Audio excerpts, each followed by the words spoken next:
엄마, 요즘 어디 안 나가세요? 그냥 나가봤자 뭐해? 같이 갈 사람도 없는데, 혼자서도 재밌게 다니는 사람 많다던데요? 이런 대화를 나눠보신 적 있습니까? 노년의 외로움은 단순히 혼자라는 사실에서 오는 게 아닙니다. 하고 싶은 게 있는데 안 하는 것, 갈 수 있는데 안 가는 것, 결국 스스로를 가둬두는 순간 외로움은 뿌리를 내립니다. 하지만 삶은 지금 이 순간에도 우리를 부르고 있습니다.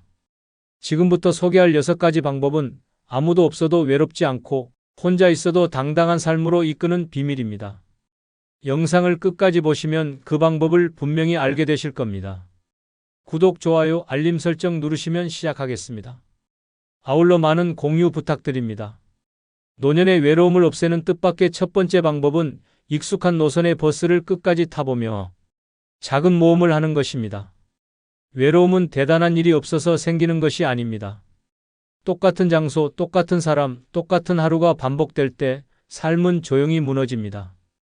그래서 우리는 작고 사소한 탈출이 필요합니다. 그것이 바로 낯선 곳을 향해 가는 작은 모험입니다. 부산 금정구에 사는 오희선 씨는 늘 같은 시간, 같은 버스를 타고 아침 운동을 갑니다. 20년 넘게 그 노선, 그 정류장, 가끔 기사 얼굴도 바뀌지 않아 친근할 정도였습니다. 하지만 어느 날 버스에 오르려다 문득 생각이 들었습니다. 이 버스는 도대체 어디까지 가는 걸까? 단 한 번도 종점까지 가본 적 없던 오 씨는 그날 마음을 먹었습니다. 끝까지 가보자. 운동복 차림, 텀블러 하나 들고 오 씨는 버스 제일 뒷자리에 앉았습니다. 창밖 풍경이 조금씩 낯설어졌고 익숙한 간판이 하나둘 사라졌습니다. 버스는 오래된 철공소 골목을 지나고 평소라면 절대 갈 일 없는 항구 근처까지 갔습니다. 그렇게 1시간 20분이 흐르고 종점에 도착했습니다. 내려보니 작은 해안 마을이었습니다. 사람도 드물고 바람은 조용히 불고 있었습니다. 그곳에서 오 씨는 생전 처음 들어보는 조개 칼국수집을 발견했습니다. 허름한 간판, 작은 평상 하나, 그리고 주인 할머니의 환한 미소. 혼자 오셨어요? 밖에 앉아도 돼요. 그날 먹은 칼국수는 평생 먹은 어떤 음식보다 특별했습니다. 혼자였지만 전혀 외롭지 않았습니다. 바닷바람, 따뜻한 국물, 어깨를 툭툭 치는 햇살이 함께였습니다. 식사를 마치고 다시 버스를 탔습니다. 창밖 풍경이 돌아가는 길도 낯설게 느껴졌습니다. 하지만 기분은 묘하게 가벼웠습니다. 오 씨는 말합니다. 딱히 큰 일은 아니었어요. 그냥 버스를 끝까지 탔을 뿐인데 집에 돌아와선 이상하게 마음이 채워졌더라고요. 그 작은 모험 하나가 오 씨의 마음을 환기시켰습니다. 내 삶에도 아직 낯선 장면이 남아있구나 하는 감동이었습니다. 노년은 안전하고 편안한 것을 추구하다 보면 오히려 삶이 더 메말라갑니다. 늘 가던 곳, 늘 보던 사람, 늘 듣던 이야기 속에 갇히면 외로움은 천천히 뿌리를 내립니다. 하지만 방향만 살짝 틀면 세상은 완전히 달라집니다. 끝까지 타본 적 없는 버스 한 번으로도 마음은 놀라울 만큼 환해질 수 있습니다. 작은 모험은 거창할 필요가 없습니다. 지도를 들고 떠나는 여행이 아니어도 됩니다. 평소 지나치기만 했던 정류장의 이름, 가본 적 없는 시장 하나, 들어가 본 적 없는 공원, 그 모든 것이 당신에겐 새로운 세상입니다. 그리고 그 낯설미, 외로움이라는 침묵을 무너뜨립니다. 혼자라는 건 고립이 아닙니다. 오히려 혼자이기에 가능한 경험이 있습니다. 누구의 눈치도 보지 않고 누구와 일정 맞출 필요도 없이 오롯이 나를 위해 움직일 수 있습니다. 그런 순간들이 노년을 자유롭게 만들고 외로움에서 멀어지게 만듭니다. 버스를 타고 종점까지 가보십시오. 그 끝에 바다가 있을 수도 있고 산이 있을 수도 있고 그저 낯선 골목이 있을 수도 있습니다. 하지만 분명한 건 당신의 마음은 출발할 때보다 훨씬 더 가볍고 따뜻해질 것입니다. 삶이 건조해질수록 우리는 새로운 공기를 마셔야 합니다. 그 공기를 찾아 떠나는 가장 쉬운 방법, 오늘 타는 버스를 종점까지 타보는 것입니다. 그렇게 당신은 노년의 외로움을 유쾌하게 이겨내는 첫걸음을 내딛게 됩니다. 노년의 외로움을 없애는 뜻밖의 두 번째 방법은 내가 좋아하는 풍경을 보러 멀더라도 떠나는 것입니다. 보기만 해도 가슴이 탁 트이는 풍경, 마음이 고요해지는 그 장소를 찾아가는 일. 이 단순한 행동 하나가 외로움과 허무함을 이겨내는 강력한 해독제가 됩니다. 문제는 대부분의 어르신들이 멀다는 이유로, 돈 든다는 핑계로, 괜히 무리다는 생각으로 마음만 품고 떠나지 못한다는 것입니다. 경기도 이천에 사는 정순희 씨는 젊은 시절부터 바다를 좋아했습니다. 파도 소리를 들으면 불면이 사라졌고 수평선을 보면 속이 편안해졌습니다.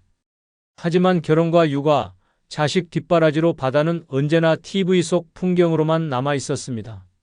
그렇게 시간이 흘러 어느덧 환갑을 넘겼고 남편은 세상을 떠났으며 자식들은 제각기 삶을 살아가고 있었습니다.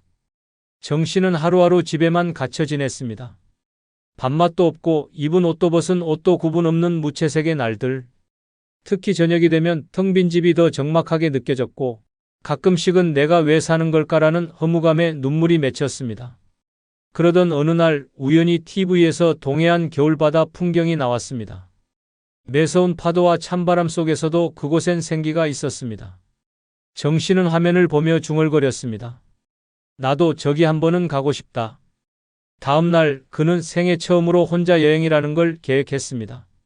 스마트폰도 익숙하지 않았지만 버스 예매 앱을 천천히 배우고 숙소도 직접 찾아 예약했습니다. 멀어서 못 가가 아닌 멀지만 가보자는 말로 마음을 바꾼 것이었습니다.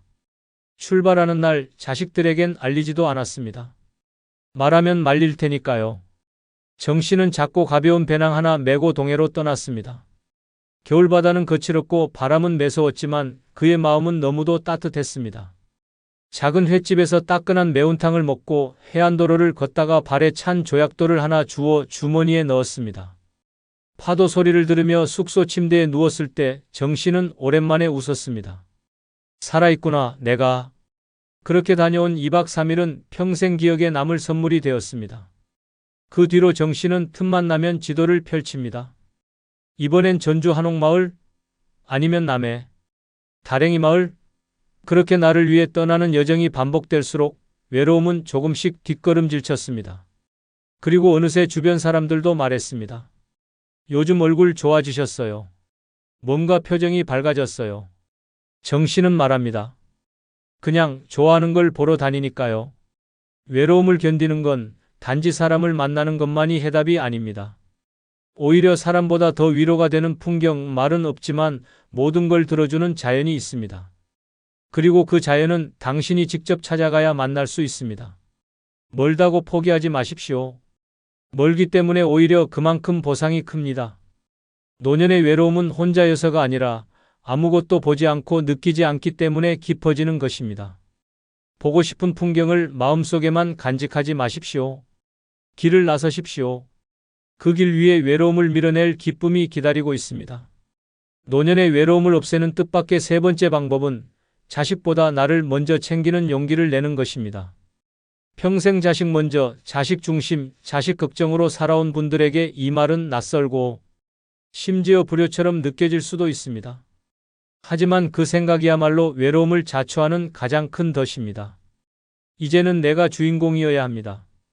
내가 챙기지 않으면 아무도 챙겨주지 않는 시기가 바로 지금이기 때문입니다.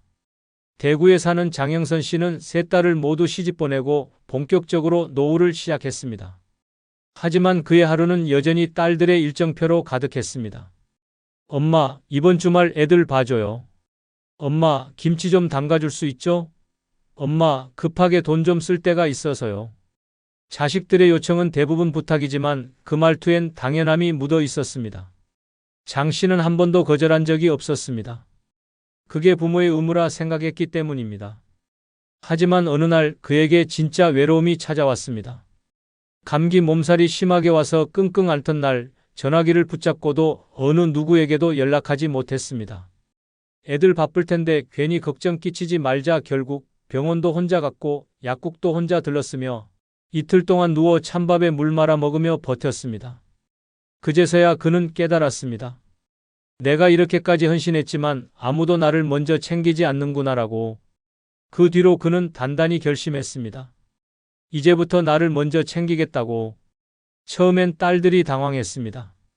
아이 봐달라는 요청을 거절했고 반찬 좀 해달라는 말에 이번 주는 나 바빠라고 말했을 때 딸들은 짜증을 냈습니다. 엄마 변했네 요즘 왜 그래? 하지만 장 씨는 흔들리지 않았습니다. 그는 혼자 여행을 다녔고 자신을 위해 스마트폰도 바꿨고 처음으로 머리숱이 빠진 자신에게 어울리는 모자를 사기도 했습니다. 이제는 주말이면 맛집을 찾아다니고 보고 싶었던 연극을 혼자 예매해서 즐깁니다. 자식을 챙기는 사랑이 잘못된 게 아닙니다. 하지만 자식을 챙기느라 나를 잃는 삶은 분명히 잘못된 것입니다. 내가 아프고 내가 외롭고 내가 무너지는 순간 자식은 대신 살아주지 않습니다. 그들은 자신들의 삶을 살기에 바쁩니다. 결국 나를 챙겨줄 수 있는 사람은 오직 나 하나뿐입니다. 중요한 건 순서입니다. 내가 먼저 건강해야, 내가 먼저 웃어야 그 다음이 자식입니다. 자식을 위해 산 세월을 부정하라는 게 아닙니다. 이제는 그 시간만큼 나를 위해 살아도 괜찮다는 이야기입니다. 한 번쯤은 스스로에게 묻고 시작해야 합니다. 오늘 나는 나를 얼마나 챙겼는가? 노년의 외로움은 갑자기 찾아오지 않습니다. 자신을 뒷전으로 미루는 순간부터 서서히 스며듭니다. 자식에게 미안해하지 마십시오. 대신 나에게 미안하지 않도록 오늘을 살아야 합니다. 용기 내어 처음으로 나를 우선순위에 놓는 순간 외로움은 더 이상 당신을 따라붙지 못합니다. 노년의 외로움을 없애는 뜻밖의 네 번째 방법은 지금이 아니면 안 될 순간에 과감히 결제하는 것입니다. 오늘을 외면하면 내일은 없습니다.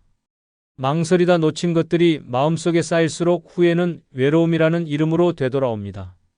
그래서 늙어갈수록 더욱 필요한 건 과감한 선택이고 지금이라는 시간에 대한 존중입니다. 서울 노원구에 사는 김정자 씨는 어릴 적부터 악기를 배우고 싶어 했습니다. 늘 피아노 소리에 마음이 흔들렸고 바이올린을 켜는 모습을 보면 부러움이 폭풍처럼 밀려왔습니다. 하지만 현실은 달랐습니다. 가정 형편이 넉넉하지 않았고 늘 동생을 챙기고 엄마 심부름을 해야 했습니다. 그렇게 기회는 지나갔고 청춘은 일터에, 결혼은 고생 속에 묻혔습니다. 그러다 72세가 된 어느 날 동네 악기점 앞을 우연히 지나게 되었습니다. 유리창 너머로 반짝이는 바이올린이 눈에 들어왔고 그 순간 어릴 적 감정이 그대로 되살아났습니다. 아, 나 저거 해보고 싶었지. 하지만 손은 지갑을 망설였고 머리는 계산기를 두드렸습니다. 이 나이에 무슨 바이올린이야. 손자 용돈도 줘야 하고 약값도 들어가고 결국 발걸음을 돌렸습니다. 하지만 돌아서도 마음이 편치 않았습니다. 밤마다 인터넷을 뒤져 바이올린 소리를 들었고 중고악기 가격도 알아보았습니다. 그러던 중 우연히 한 영상을 보게 되었습니다. 제목은 늙어서 못하는 건 없습니다. 안 하는 겁니다. 그 말이 심장을 콕 찔렀습니다. 지금도 안 하면 나 평생 안 하겠구나. 다음 날 김 씨는 다시 악기점을 찾았습니다. 점원에게 말했습니다. 가장 초보용으로 하지만 오래 쓸 수 있는 걸로 주세요. 악기를 들고 나오는 길, 김 씨는 눈물을 흘렸습니다. 내가 드디어 내 인생을 결제했구나. 그날 이후 매일 조금씩 활을 잡고 손가락을 움직였습니다. 음은 엉망이고 박자는 늘 늦지만 마음만큼은 날마다 풍요로워졌습니다. 자식들이 물었습니다. 엄마, 그거 얼마나 하시려고? 김 씨는 웃으며 말했습니다. 언제까지일진 몰라도 오늘은 할 수 있어. 나를 위한 결제는 계산이 아닙니다. 타이밍입니다. 지금이 아니면 안 되는 순간, 그 찰나에 지갑을 여는 용기, 그것이 외로움을 몰아내는 열쇠입니다. 많은 이들이 조금만 더 싸게 살 수 있을 때, 좀 더 여유가 생기면을 기다리다 결국 아무것도 갖지 못한 채 노년을 맞이합니다. 하지만 삶은 물건처럼 재입고되지 않습니다. 그 기회는 오늘이 아니면 다시는 오지 않습니다. 먹고 싶은 음식, 입고 싶은 옷, 배우고 싶었던 것, 떠나고 싶었던 여행지, 모두 오늘이라는 시간에 예약되어 있습니다.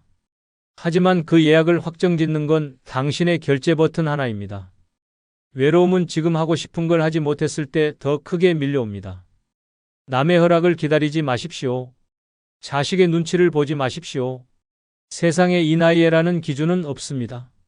하고 싶은 순간이 바로 그때가 적기입니다. 그걸 지나치면 당신 삶의 무대는 자꾸 뒷자리가 됩니다. 당신의 인생은 누구의 허락도 필요 없습니다. 당신이 원하는 걸 당신 손으로 결제하는 순간 그 작은 행동 하나가 내가 살아있구나를 증명해 줍니다. 외로움을 이기는 가장 화끈한 방법은 망설임을 버리는 것입니다. 지금 바로 그 순간입니다. 다음은 없습니다. 지금 결제하십시오. 그것이 당신의 오늘을 빛나게 합니다. 노년의 외로움을 없애는 뜻밖의 5번째 방법은 과거 힘들었던 시기를 떠올리며 지나왔다고 말해보는 것입니다. 그 짧은 말 한마디가 마음속 깊은 고립과 외로움을 녹이는 열쇠가 됩니다.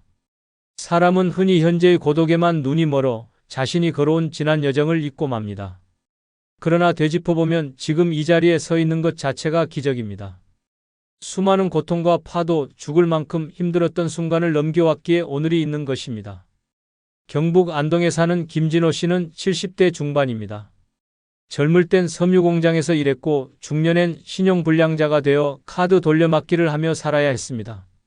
겨우 다시 일어나 막노동을 하던 어느 겨울 발을 헛디뎌 미끄러지며 다리를 크게 다쳤습니다. 입원 후 퇴직, 그 후엔 아내마저 암투병 끝에 세상을 떠났습니다. 자식들은 서울로 떠났고 찾아오는 사람도 없는 반지하방. 김 씨는 그렇게 완전히 혼자가 되었습니다. 하루 종일 말을 할 일도 없는 정막 속에서 그는 점점 침묵과 외로움에 잠식되어 갔습니다. 텔레비전은 소리만 크게 울리고 밥은 늘 반찬 없이 넘기기 일쑤였습니다. 그러던 어느 날 오래된 사진첩을 꺼내 들었습니다. 80 가까운 세월이 담긴 사진들, 아직 어렸던 자식들, 병문안 온 친구들, 손에 굳은 살이 가득하던 작업복 차림의 자신, 그리고 눈에 들어온 사진 한 장. 아내와 함께 막노동 일당을 받으러 갔다가 함께 찍은 겨울철 뒷모습이었습니다. 그날 김 씨는 사진을 바라보며 아주 조용히 중얼거렸습니다. 그래도 다 지나왔구나. 그 한마디에 눈물이 뚝뚝 흘렀습니다. 지금껏 견뎌온 시간들이 자신을 일으켜 세웠다는 사실이 너무도 분명하게 다가왔기 때문입니다. 자식이 없어도 돈이 없어도 친구가 없어도 지나온 시간이 자신을 지켜주고 있었습니다. 우리가 노년에 느끼는 외로움은 지금 누구와 함께 있느냐보다 내 인생을 어떻게 바라보느냐에 달려 있습니다. 나에게 아무도 없다는 생각은 과거의 나까지도 지워버리는 잔인한 착각입니다. 그러나 진실은 분명합니다. 지금 당신이 살아있다는 건 수많은 위기와 절망을 버티고 견뎠다는 증거입니다. 지금 고요한 하루 속에 숨어있는 외로움도 언젠가 돌아보면 지나가는 계절처럼 멀어질 것입니다. 그러니 오늘 한번 아무도 없는 방 안에서 혼잣말을 해보시기 바랍니다. 그땐 정말 죽고 싶었지. 그런데 지나왔다. 그렇게 말하고 나면 어쩌면 가슴이 울컥할 수도 있고 무언가가 툭 하고 떨어져 나간 듯 가벼워질지도 모릅니다. 이 짧은 말 한마디는 당신에게 자신을 위로할 힘이 있다는 사실을 일깨워줍니다. 과거는 묻어두는 것이 아니라 꺼내어 안아주는 것입니다. 그렇게 우리는 상처 속에서 회복을 배웁니다. 외로움은 결국 나만 힘든 게 아닐까라는 불안에서 시작됩니다. 하지만 내 인생의 고난과 생존의 흔적을 다시 꺼내볼 때 우리는 자신이 얼마나 강했는지를 깨닫게 됩니다. 사람은 누구에게나 서러운 날이 있습니다. 그러나 살아남은 자는 그 시간을 말로, 기억으로, 온몸으로 통과한 자입니다. 당신은 이미 그 모든 걸 해냈습니다. 그래서 외롭지 않아도 되는 자격이 있습니다. 오늘이 비록 고요하고 텅 빈 하루라 해도 당신의 인생은 뜨겁고 굵직하게 지나왔습니다. 외로움을 이기는 방법은 특별한 누군가를 기다리는 것이 아닙니다. 내 지난 날의 나를 꺼내어 그에게 말 건네는 것입니다. 잘 버텨줘서 고맙다. 다 지나왔다. 그 말이 지금의 당신에게 따뜻한 친구가 되어줄 것입니다. 노년의 외로움을 없애는 뜻밖의 6번째 방법은 함께 갈 사람이 없어도 여행 가방을 싸는 것입니다. 누군가와 함께해야만 여행이 의미 있다고 믿었던 시간은 이제 끝내야 합니다. 나와의 여행은 외로움의 처방전이자 인생의 가장 진한 위로가 됩니다. 늦은 나이에 혼자 떠나는 여행이 두렵고 쓸쓸하게 느껴질 수 있지만 그 안에는 생각보다 놀라운 자유와 충만함이 숨겨져 있습니다. 전남 해남에 사는 박복자 씨는 70을 훌쩍 넘긴 홀몸 어르신입니다. 남편은 50대 중반에 세상을 떠났고 자식 둘은 수도권에 살면서 설이나 추석에만 연락이 닿을 정도입니다. 한때는 자식들과 단풍 여행을 꿈꿨고 친구들과 봄꽃 축제도 가보고 싶었습니다. 하지만 다들 시간이 없었고 말만 무성했지 날짜는 잡히지 않았습니다. 그렇게 10년이 흘렀고 결국 박 씨는 그 어떤 여행도 가지 못한 채 외로움에 눌려 지냈습니다. 어느 날 저녁 박 씨는 TV에서 혼자 전국을 돌며 살아가는 할머니의 다큐멘터리를 보게 되었습니다. 낯선 곳의 버스 정류장에 앉아 손에 지도를 들고 있던 그 노인의 뒷모습이 유독 눈에 들어왔습니다. 무언가 꽂힌 듯 다음날 아침 박 씨는 버스 시간표를 검색하고 미리 싸두었던 새 배낭에 옷 몇 벌과 약을 챙겨 넣었습니다. 그리고 조용히 터미널로 향했습니다. 첫 목적지는 강릉이었습니다. 혼자 가는 여행이 처음이라 걱정이 많았지만 막상 버스를 타고 창밖을 바라보는 순간부터 마음은 달라졌습니다. 누구와도 대화하지 않아도 되는 조용한 시간, 식당에서 혼자 앉아 여유롭게 먹는 생선구이, 바닷가, 산책길에 불어오는 바람 하나까지도 나만을 위한 것처럼 느껴졌습니다. 박 씨는 그 순간 깨달았습니다. 혼자여도 괜찮다. 나도 여행할 수 있다는 사실을요. 여행은 목적지가 아니라 나를 위한 시도입니다. 함께 가는 사람이 없다 해서 여행을 미룬다면 결국은 아무데도 가지 못합니다. 누구도 당신의 여행을 대신 떠나주지 않습니다. 가고 싶다는 마음이 들었을 때 그 마음이 식기 전에 가방을 싸야 합니다. 혼자 떠나는 길이 처음엔 낯설고 두려울 수 있습니다. 하지만 그 길 위에서 만나는 풍경은 누구의 눈치도 없이 온전히 나를 위한 선물입니다. 젊은 시절에는 가족 챙기느라, 직장 일하느라 늘 누군가를 위해 움직였습니다. 하지만 노년에는 나 하나만 챙기면 됩니다. 내가 먹고 싶은 것, 내가 걷고 싶은 길, 내가 보고 싶었던 바다. 그 모든 것들이 지금의 당신을 기다리고 있습니다. 혼자라고 움츠러들 이유가 없습니다. 오히려 혼자이기에 더 자유롭고 더 솔직하게 나를 만날 수 있습니다. 누군가에게 의지하지 않고도 충분히 즐길 수 있다는 확신, 그 믿음 하나만으로 외로움은 그 자리를 내어줍니다. 혼자 여행하는 사람은 외로운 사람이 아니라 가장 용감한 사람입니다. 언젠가 떠나겠다는 말은 절대 실현되지 않습니다.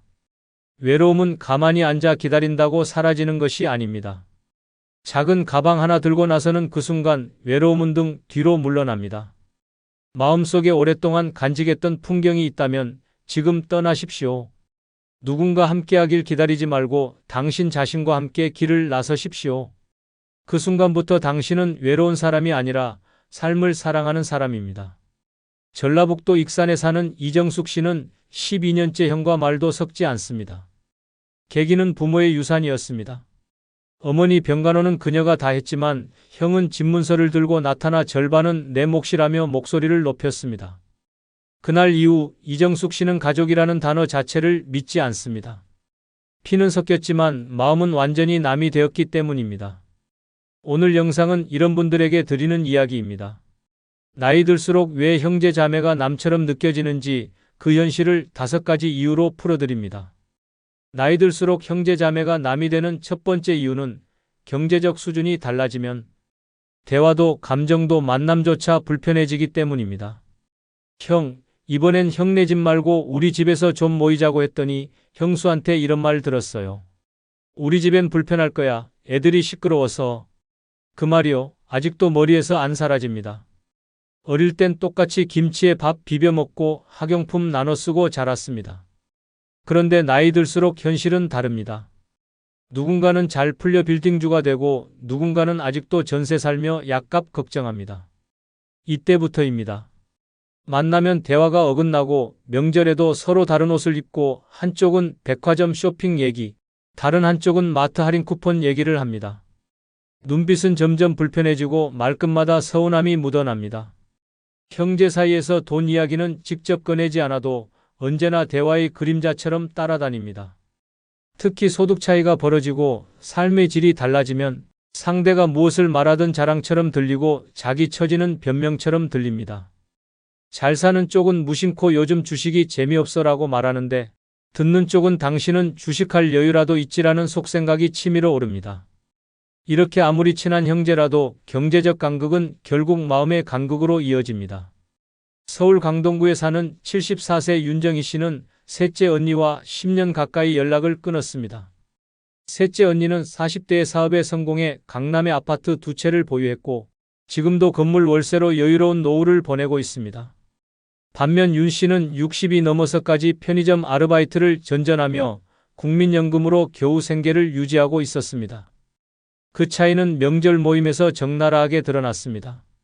처음엔 괜찮았습니다. 그런데 어느 순간부터 셋째 언니는 고급 음식만 준비했고 대화는 대부분 요즘은 해외 가도 사람들이 많아서 힘들다. 아들 내외가 제주도에 세컨드 하우스 알아보더라는 식으로 흘렀습니다. 윤 씨는 그저 조용히 밥만 먹다 돌아왔습니다. 그런데 어느 해 설날 언니가 웃으며 이런 말을 했습니다. 넌 아직도 월세 살아? 연금이라도 많으면 괜찮지? 그 말은 칼날이었습니다. 그날 이후 윤 씨는 모든 가족 모임을 거절했고 언니의 전화도 받지 않았습니다. 형제라도 저렇게 무심하게 우월감을 내비치면 더는 가족이 아니에요. 윤 씨는 지금까지도 나보다 돈 많은 사람은 있어도 나를 낮춰보는 가족은 없길 바랐는데라며 그 말을 잊지 못합니다.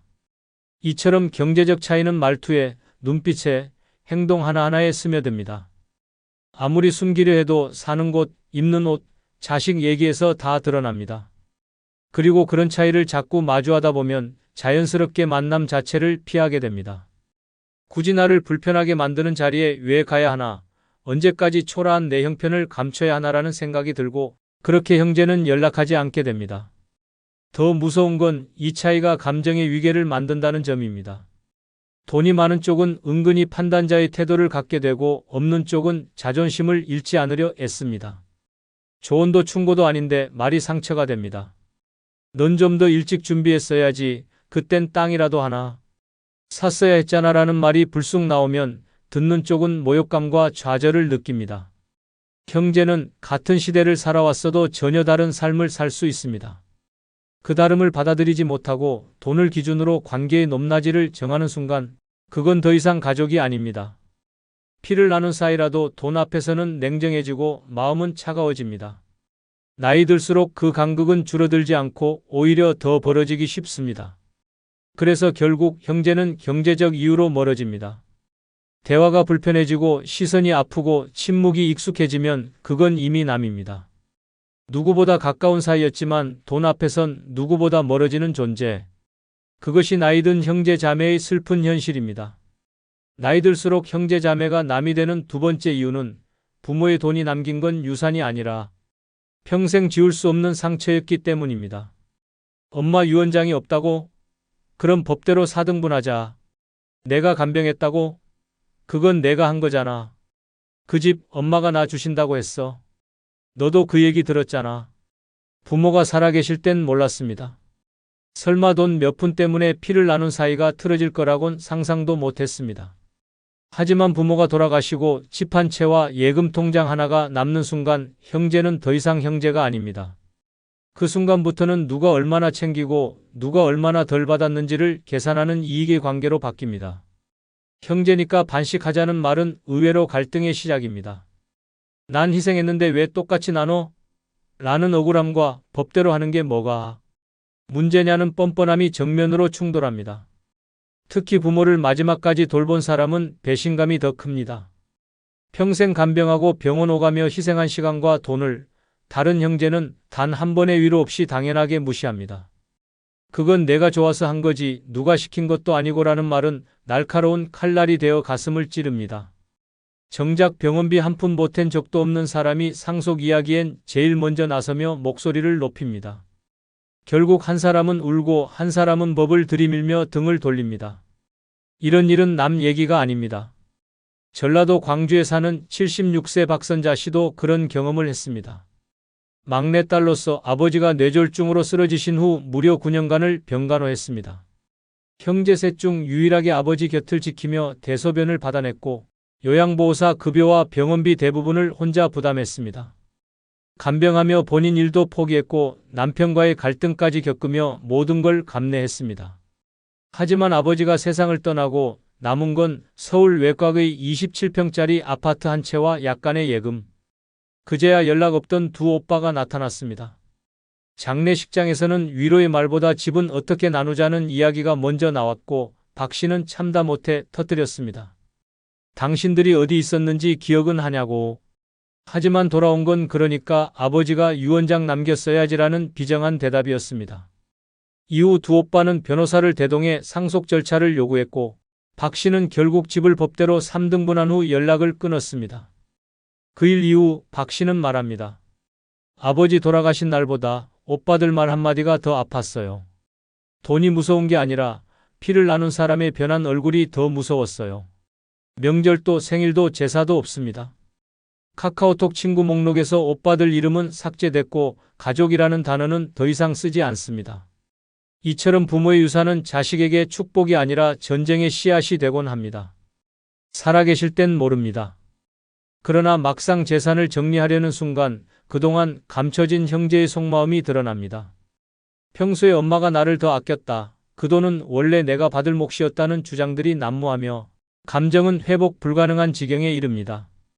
결국 남는 건 돈도 아니고 관계도 아닙니다. 오직 상처만이 평생 남습니다.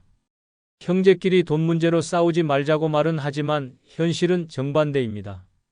사람은 가장 가까운 사이에서 가장 집요하게 따집니다. 멀쩡하던 형제가 돈 앞에서 등을 돌리고 수십 년간의 정은 재산 목록보다도 얕은 것으로 증명됩니다. 그때 그렇게 하지 말았어야 했다는 후회는 관계가 완전히 끊긴 뒤에야 찾아옵니다. 하지만 이미 늦었습니다. 형제 자매가 남이 되는 건 돈이 원인이 아닙니다. 돈 앞에서 드러나는 본심이 그 관계를 끊어버리는 겁니다. 그리고 그 본심을 보고 나면 다시는 예전처럼 돌아갈 수 없습니다. 피보다 무서운 건 이익을 따지는 눈빛입니다. 그 눈빛을 한번 보고 나면 아무리 가까웠던 사이도 결국 남이 될 수밖에 없습니다.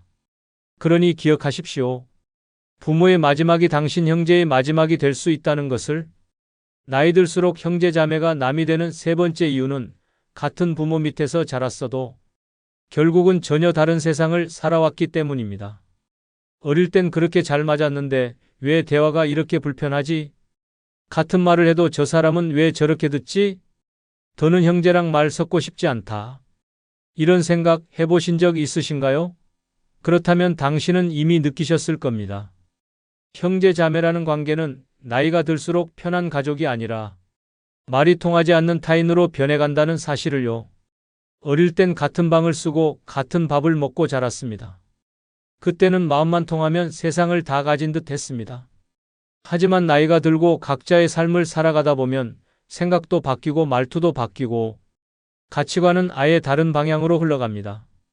결국 그 차이가 대화의 단절로 이어지고 관계의 해체로 이어집니다. 특히 요즘 같은 시대에는 그 간극이 더욱 커집니다.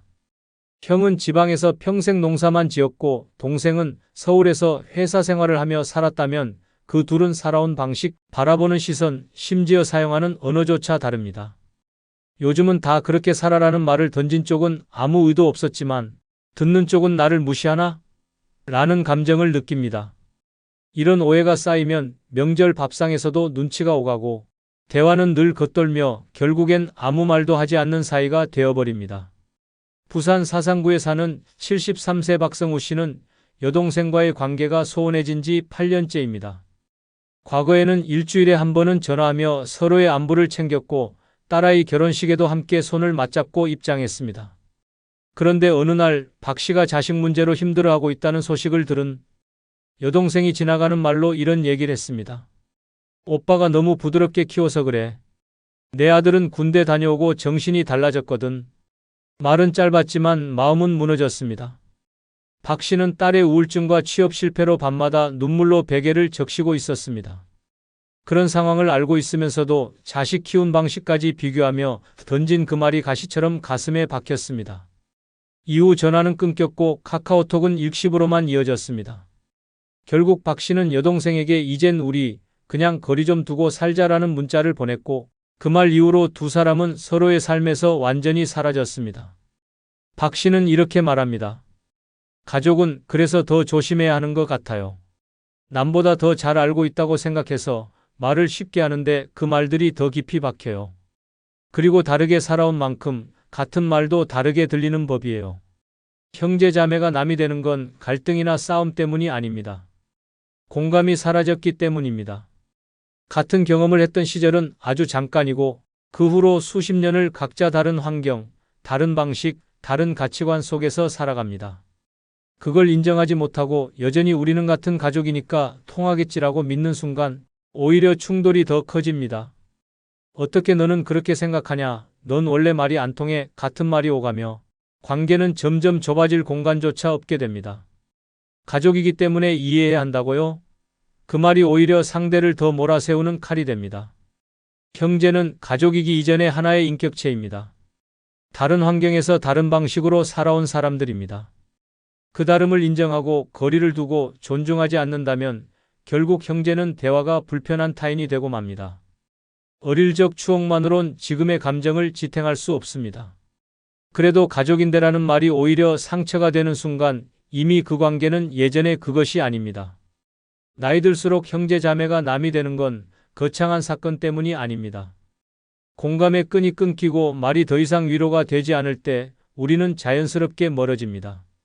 그리고 그 거리는 다시 좁혀지지 않습니다. 피보다 강한 건 지금의 마음입니다. 그리고 그 마음이 통하지 않으면 형제도 결국 남입니다. 나이 들수록 형제 자매가 남이 되는 네 번째 이유는 자식 문제로 시작된 갈등은 절대 원래대로 돌아가지 않기 때문입니다. 그 말 아직도 생생하게 기억나요. 네 딸은 왜 결혼 못하냐는 그 말이요.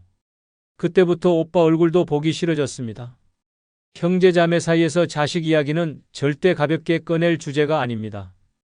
그런데 나이 들수록 이 선을 넘는 순간이 자주 찾아옵니다. 우리 아들은 요즘 대기업 다닌다더라. 그 집 애는 이번에도 시험 떨어졌다며?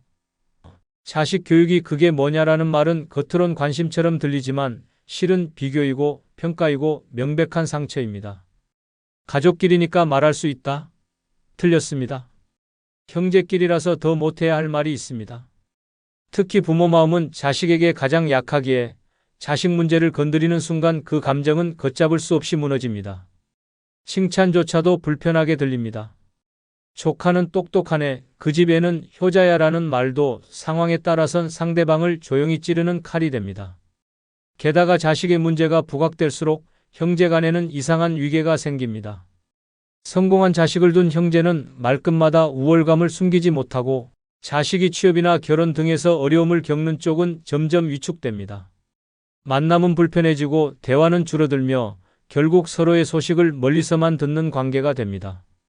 눈으로는 웃어도 속으론 상처가 피어납니다. 그 쌓인 감정은 어느 날 폭발하고 한번 멀어진 마음은 다시 돌아오지 않습니다. 충청남도 천안에 사는 75세 이성옥 씨는 여동생과의 관계가 완전히 끊긴 지 5년째입니다. 결정적 계기는 조카들의 결혼 문제였습니다.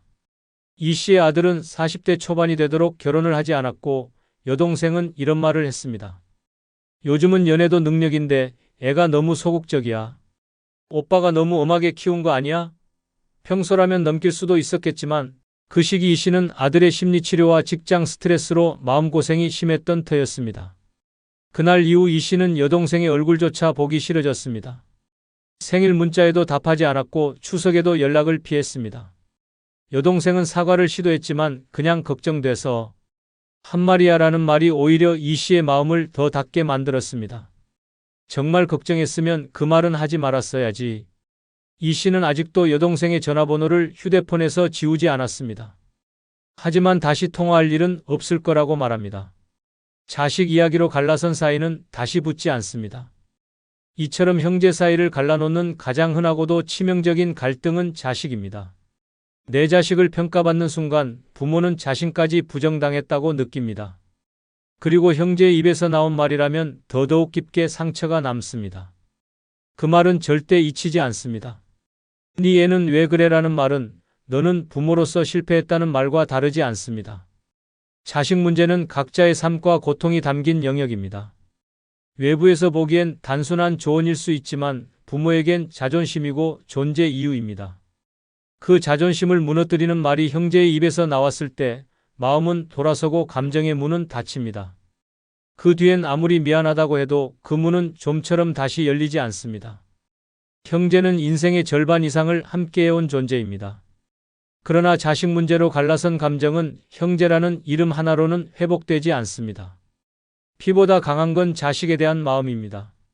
그리고 그 마음을 무너뜨린 사람이 형제라면 더는 같은 편이 될 수 없습니다. 자식 문제로 상처받은 부모의 마음은 조용히 멀어지고 그렇게 형제는 남보다 먼 존재가 됩니다.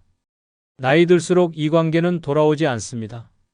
형제라는 이름이 더 이상 위로가 되지 않는 순간이 찾아오면 그들은 이미 남입니다.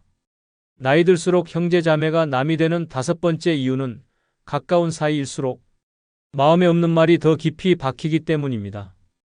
그 말 남이 했으면 안 아팠을 거예요. 근데 형이 하니까 못 견디겠더라고요. 피를 나눈 가족이니까 대충 말해도 괜찮겠지? 절대 그렇지 않습니다. 남보다 가까운 사이일수록 말 한마디가 더 깊게 찌르고 더 오래 남습니다. 친구가 했으면 웃고 넘겼을 말도 형제 자매가 하면 가슴에 박힙니다. 왜냐고요? 기대가 있었기 때문입니다. 그 사람만은 내 마음을 이해해 주길 바랐고 그 사람만은 내 편이 되어 주길 바랐기 때문입니다. 하지만 현실은 그렇지 않았고 그래서 더 아프고 더 억울하고 결국엔 더 멀어지는 것입니다. 특히 나이 들수록 서로 살아온 환경과 가치관이 달라지며 말투 하나, 태도 하나가 상처가 됩니다. 너는 맨날 그 모양이지, 그 나이 먹고 아직도 그걸 몰라? 우리 자식들은 안 그래. 이런 말들이 아무렇지도 않게 튀어나옵니다. 조언처럼 포장된 비난, 관심처럼 들리는 무시. 가장 가까운 사람의 입에서 나온 말이 가장 아프게 가슴을 찌릅니다. 더 무서운 건 이 말을 한 사람은 기억도 못한다는 겁니다. 말한 사람은 에이, 그 정도를 가지고 삐쳐? 농담이었잖아 라며 대수롭지 않게 넘깁니다. 하지만 들은 사람은 밤잠을 설칩니다. 왜 내 형이, 왜 내 동생이 나한테 저런 말을 할까? 마음속에서 그 한마디를 곱씹고 또 곱씹습니다. 그 순간부터 그 형제는 더 이상 가족이 아니라 상처 준 사람으로 각인됩니다. 마음의 문이 닫히고 연락은 끊기고 생일도 명절도 사라집니다. 경상북도 구미에 사는 77세 김연아 씨는 오빠가 둘, 여동생이 하나 있습니다. 큰오빠와는 연락이 끊긴 지 12년이 넘었습니다. 결정적인 계기는 사소한 말 한마디였습니다. 김 씨의 딸이 이혼한 사실을 알게 된 큰오빠가 식사 자리에서 그 애는 어릴 때부터 남자복이 없더라라고 말한 겁니다. 모두가 웃으며 넘기려 했지만 김 씨는 순간 숨이 막히는 듯한 기분을 느꼈습니다. 오빠니까, 가족이니까 더 아팠습니다. 그날 이후 김 씨는 오빠와의 연락을 피했습니다. 몇 차례 사과 비슷한 말도 있었지만 그걸 아직도 마음에 두고 있냐는 말이 더 큰 상처가 됐습니다. 결국 김 씨는 큰오빠를 모든 가족 모임에서 제외했습니다. 조카 결혼식에도 가지 않았고 병문안도 거절했습니다. 김 씨는 말합니다. 이혼한 것도 힘든데 오빠 입에서 그런 말이 나올 줄은 몰랐어요. 남이 그랬으면 참았겠죠. 근데 오빠였으니까 내 심장이 무너졌어요. 지금도 김 씨는 설이나 추석에 전화기만 쳐다봅니다. 연락이 올까 싶어 기대는 하지만 마음속 한켠에서는 다신 보고 싶지 않다는 감정도 공존합니다. 그 말 하나가 아직도 떠나지 않아요. 웃으며 내 가족을 무너뜨렸다는 게 제일 괘씸해요. 이처럼 형제 자매 사이의 말은 감정의 칼날입니다. 어린 시절부터 알고 지낸 사이이기에 어디가 약한지, 어디를 찌르면 무너지는지 누구보다 잘 압니다. 그래서 더 무심하게 말하고 그래서 더 깊이 상처가 남습니다. 그리고 그 상처는 회복되지 않습니다. 그냥 흉터가 아니라 관계 자체를 끊어버리는 절단선이 됩니다.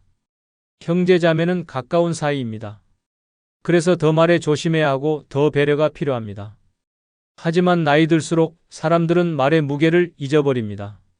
내가 누군데라는 착각에 빠져 상대의 감정을 짓밟는 말을 쉽게 던집니다. 그러고는 있습니다.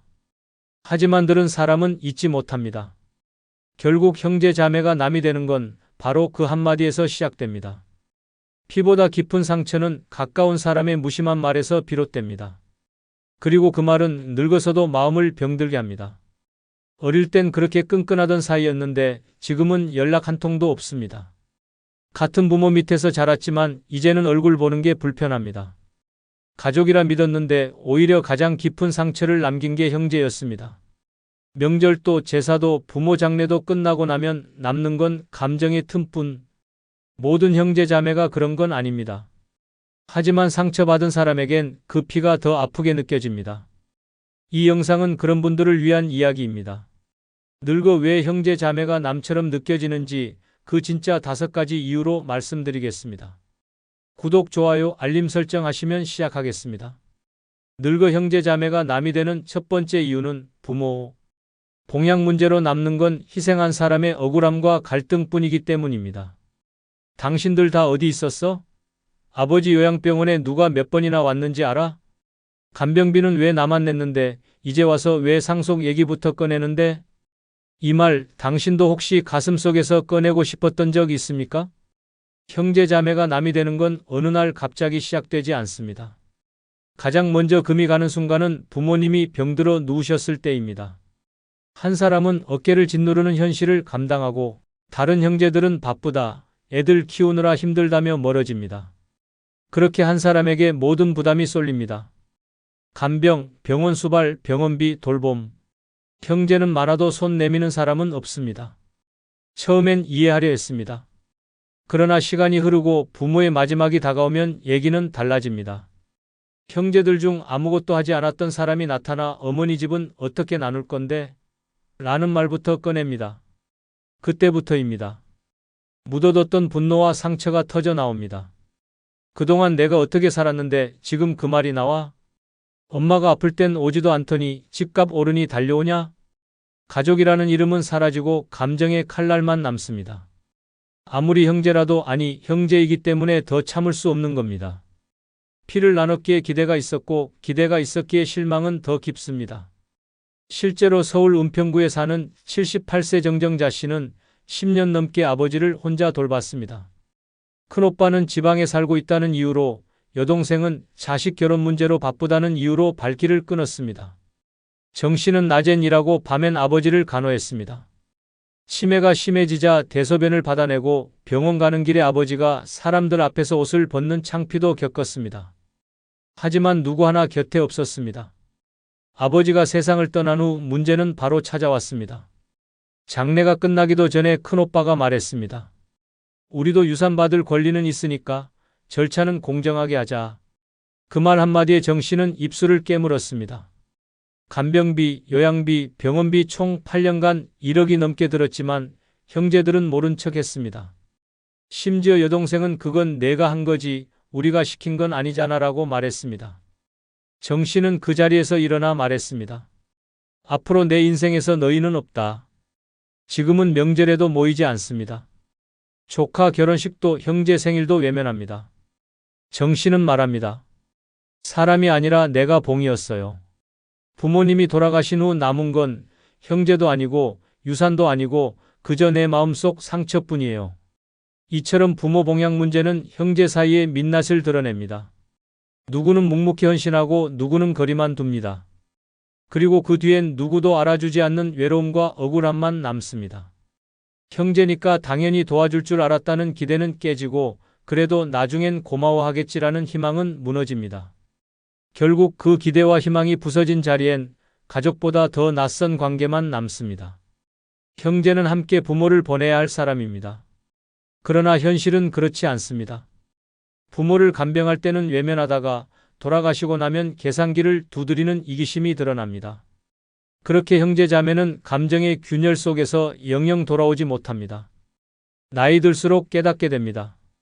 가족이라는 이름 아래에서도 진짜 가족은 끝까지 곁을 지켜준 사람뿐이라는 걸, 그리고 나머지는 결국 남보다도 멀어진다는 걸 말입니다. 늙어 형제 자매가 남이 되는 두 번째 이유는 평소엔 아무 연락 없다가 경조사 때만 연락이 올 때입니다. 엄마 기일엔 전화 한 통 없더니 조카 결혼식 청첩장은 바로 보내더라. 내 병원 입원 때는 소식도 없더니 상가집엔 꼭 나타나서 인사만 하더라. 이런 감정 한 번쯤 느껴보신 적 있을 겁니다. 한때 그렇게 가깝던 형제 자매였지만 어느 순간부터 이럴 때만 연락하는 사이가 됩니다. 평소엔 안부 인사도 없고 아플 때도 모릅니다. 그런데 누가 돌아가셨다, 결혼한다, 환갑잔치다 싶으면 잘 지냈냐는 말과 함께 메시지가 날아옵니다. 말은 반갑다고 하지만 그 안에 담긴 건 진심이 아니라 의무감일 뿐입니다. 그 순간 느껴집니다. 아, 이 사람은 내 인생의 실제 관계가 아니라 예식장에 필요한 얼굴일 뿐이라는 것을요. 자주 못 보더라도 진심이 있다면 괜찮습니다. 하지만 필요할 때만 연락하고 끝나면 곧장 다시 침묵. 이런 형제 자매의 태도는 마음에 깊은 이물감을 남깁니다. 내가 이런 존재였나? 라는 씁쓸한 물음표가 마음에 박힙니다. 서울 강서구에 사는 75세 최영희 씨는 둘째 동생과 7년째 연락을 끊고 살고 있습니다. 결정적인 계기는 장남의 결혼식이었습니다. 평소에는 명절에도 연락이 없던 동생이 아들이 결혼한다며 청첩장을 들고 나타났습니다. 언니, 그동안 너무 연락 못 드렸어요. 근데 아들 결혼식엔 꼭 와줘야 해요. 얼굴 가득 미소를 짓고 있었지만 최 씨는 속이 울렁거렸습니다. 그 자리에서 최 씨는 말없이 청첩장을 받아들고 참석 여부에 대해 아무 말도 하지 않았습니다. 하지만 마음속은 이미 결정이 나 있었습니다. 이 사람은 이제 내 동생이 아니다. 3년 전 최 씨가 허리 수술을 받고 입원했을 때 동생은 전화 한 통 없었습니다. 명절에도 문자 한 줄 오지 않았고 부모님 제사에도 바쁘다는 이유로 불참했습니다. 그런데 결혼식은 꼭 와달라는 그 말이 날선 비수처럼 꽂혔습니다. 최 씨는 결국 결혼식에 참석하지 않았고 이후 동생은 연락이 두절됐습니다. 최 씨는 말합니다. 나는 평소에 없는 사람 취급받다가 결혼식 손님 한 명 채우러 불린 느낌이었어요. 피는 섞였어도 그 사람은 이제 남이에요. 지금도 그녀는 가족 단체방에서 동생의 번호를 차단해둔 상태입니다. 이 사례는 단지 한 사람의 얘기가 아닙니다. 실제로 많은 사람들이 형제 자매와의 관계에서 이런 씁쓸한 감정을 겪습니다. 평소엔 무소식, 무관심, 무존재. 그러다 갑자기 상가집이나 결혼식에서 오랜만이네라는 인사와 함께 나타나면 그 위선적인 얼굴이 더욱 멀게만 느껴집니다. 이런 관계는 더 이상 가족이라 부르기 어렵습니다. 관심이 단절된 채 오직 사회적 체면이나 형식으로만 이어지는 관계는 가족이 아니라 비즈니스에 가깝습니다. 나이 들수록 진짜 가족은 자주 보지 않아도 서로의 삶에 관심을 갖는 사람이어야 합니다. 하지만 경조사 때만 나타나는 형제는 오히려 남보다 더 큰 공허함을 안겨줍니다. 가장 슬픈 건 그런 연락조차 점점 사라진다는 겁니다. 마지막 인사는 장례식장일 수도 있습니다. 그마저도 우리 서로 너무 오래 멀어졌지라는 말 한마디로 끝나버립니다. 그리고 그 이후엔 정말로 남이 됩니다. 마음이 끊긴 형제는 한때의 추억만 남기고 내 삶에서 조용히 사라집니다. 나이 들수록 우리는 알게 됩니다. 진짜 가족은 경조사 때만 찾는 사람이 아니라 평소에 내 안부를 궁금해하는 사람이라는 걸. 그리고 그 사람이 아니라면 피를 나눴어도 남입니다. 그 어떤 사연보다 아프고 그 어떤 이별보다 조용한 관계의 끝. 그것이 형제 자매가 남이 되는 마지막 모습입니다. 늙어 형제 자매가 남이 되는 세 번째 이유는 어릴 적 서운함을 여전히 품고 있기 때문입니다. 그때 왜 나만 시장에 안 데려갔는지 아직도 기억나요. 새 옷은 늘 언니가 먼저였고 나는 물려입기만 했어요. 엄마가 아플 때 언니는 자고 있었고 난 밤새 물수건 갈았어요. 이게 무슨 유치한 감정이냐고요? 아닙니다. 어릴 적 서운함은 절대 사라지지 않습니다. 사소해 보이는 기억일수록 더 오래 남아 마음속을 찌릅니다. 그리고 그 감정은 나이 들어 형제 자매를 만날 때마다 조용히 올라옵니다. 겉으로는 웃고 있지만 속으론 여전히 그때의 서러움을 끌어안고 있는 것입니다. 형제 사이가 어릴 땐 자연스러웠습니다. 하지만 각자 다른 방식으로 사랑받고 각자 다른 위치에서 성장하며 쌓인 감정은 결코 똑같지 않았습니다. 특히 마지는 책임감과 부담감, 막내는 응석과 자유, 중간은 소외감이라는 고정된 틀이 형성됩니다. 이런 차별 아닌 차별이 반복되면 마음속에 나는 늘 덜 사랑받았다는 인식이 자리 잡습니다. 그리고 이 감정은 성인이 된 이후에도 형제를 대할 때 무의식적으로 영향을 줍니다. 대구 수성구에 사는 75세 김혜순 씨는 세 자매 중 둘째입니다. 평생을 조용히 살아온 그녀는 큰 언니와 말도 섞지 않은 지 15년이 넘었습니다. 그 계기는 명절 상차림을 준비하던 중에 언니가 아무렇지 않게 던진 한마디였습니다. 넌 어릴 때도 늘 조용했잖아. 엄마한테 딱히 혼난 기억도 없지?